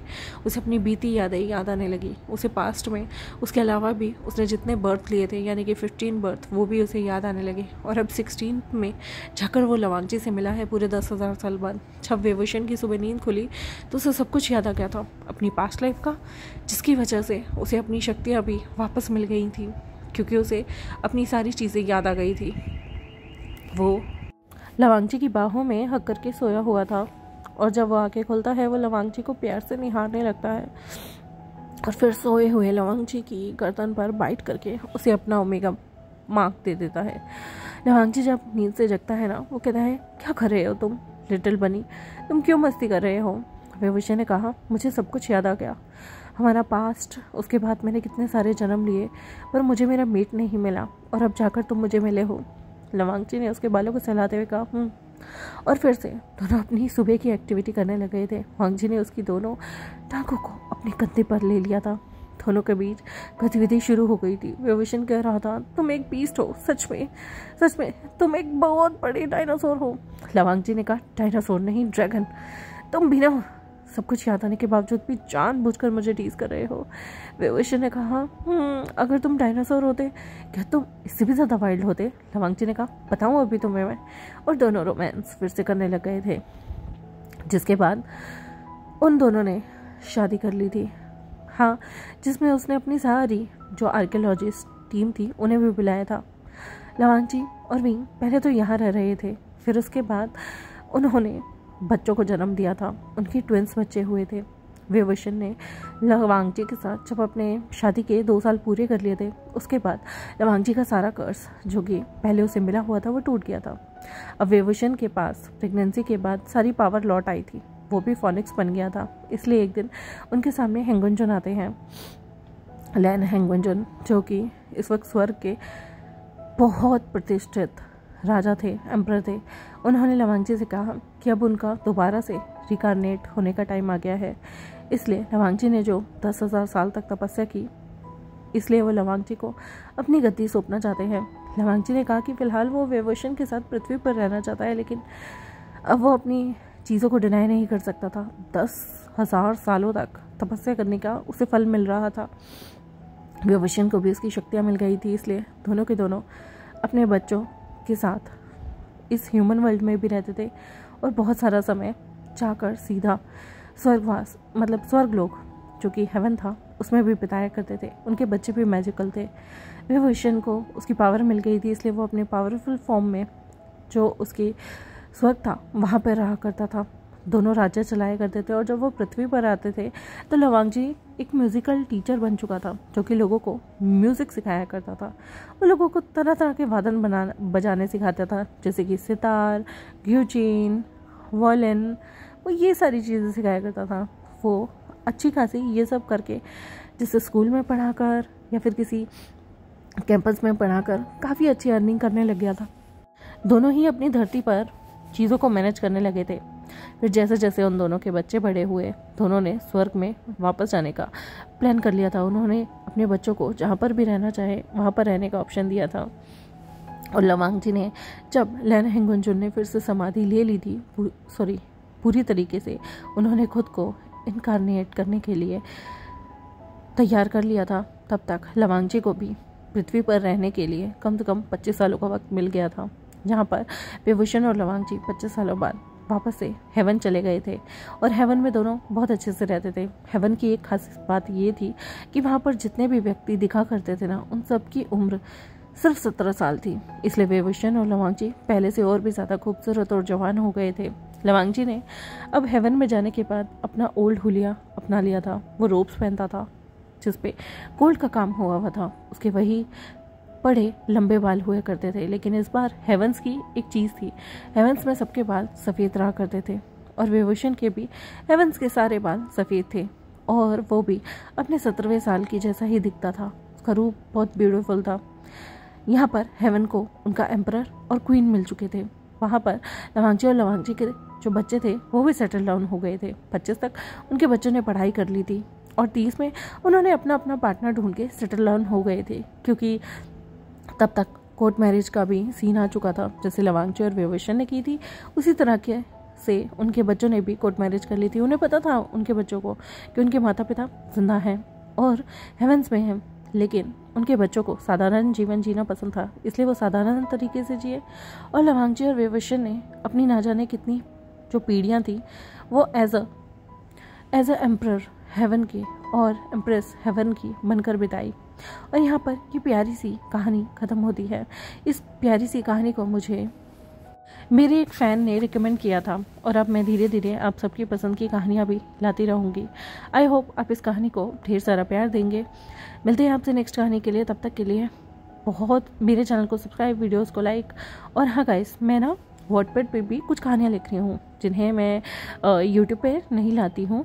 बहुत सारी कहानियाँ हैं, मतलब मुझे ऐसा लगता है कि जैसे शीशियान, चंगशियान, इन सब की कहानियाँ भी मैं वहाँ लिखती हूँ, जो कि मैं यूट्यूब पे नहीं लाने वाली हूँ। तो अगर आपको कोई कहानी पसंद हो तो आप वहाँ जाकर पढ़ सकते हैं। रिसेंटली मैंने अपनी 49 कहानियाँ लिखकर पूरी कंप्लीट कर ली है और अब मैं जल्दी ही बाकी की 2 कहानियाँ, जिसमें से मैंने एक कहानी शुरू की है क्रॉस ड्रेसर ओमेगा, जिसमें बॉटम जो है हमारा लवांग जी है, और एक और कहानी शुरू की है जिसमें बॉटम विंग है, जिसका नाम है क्लेम्ड बाय रूथलेस एम्परर।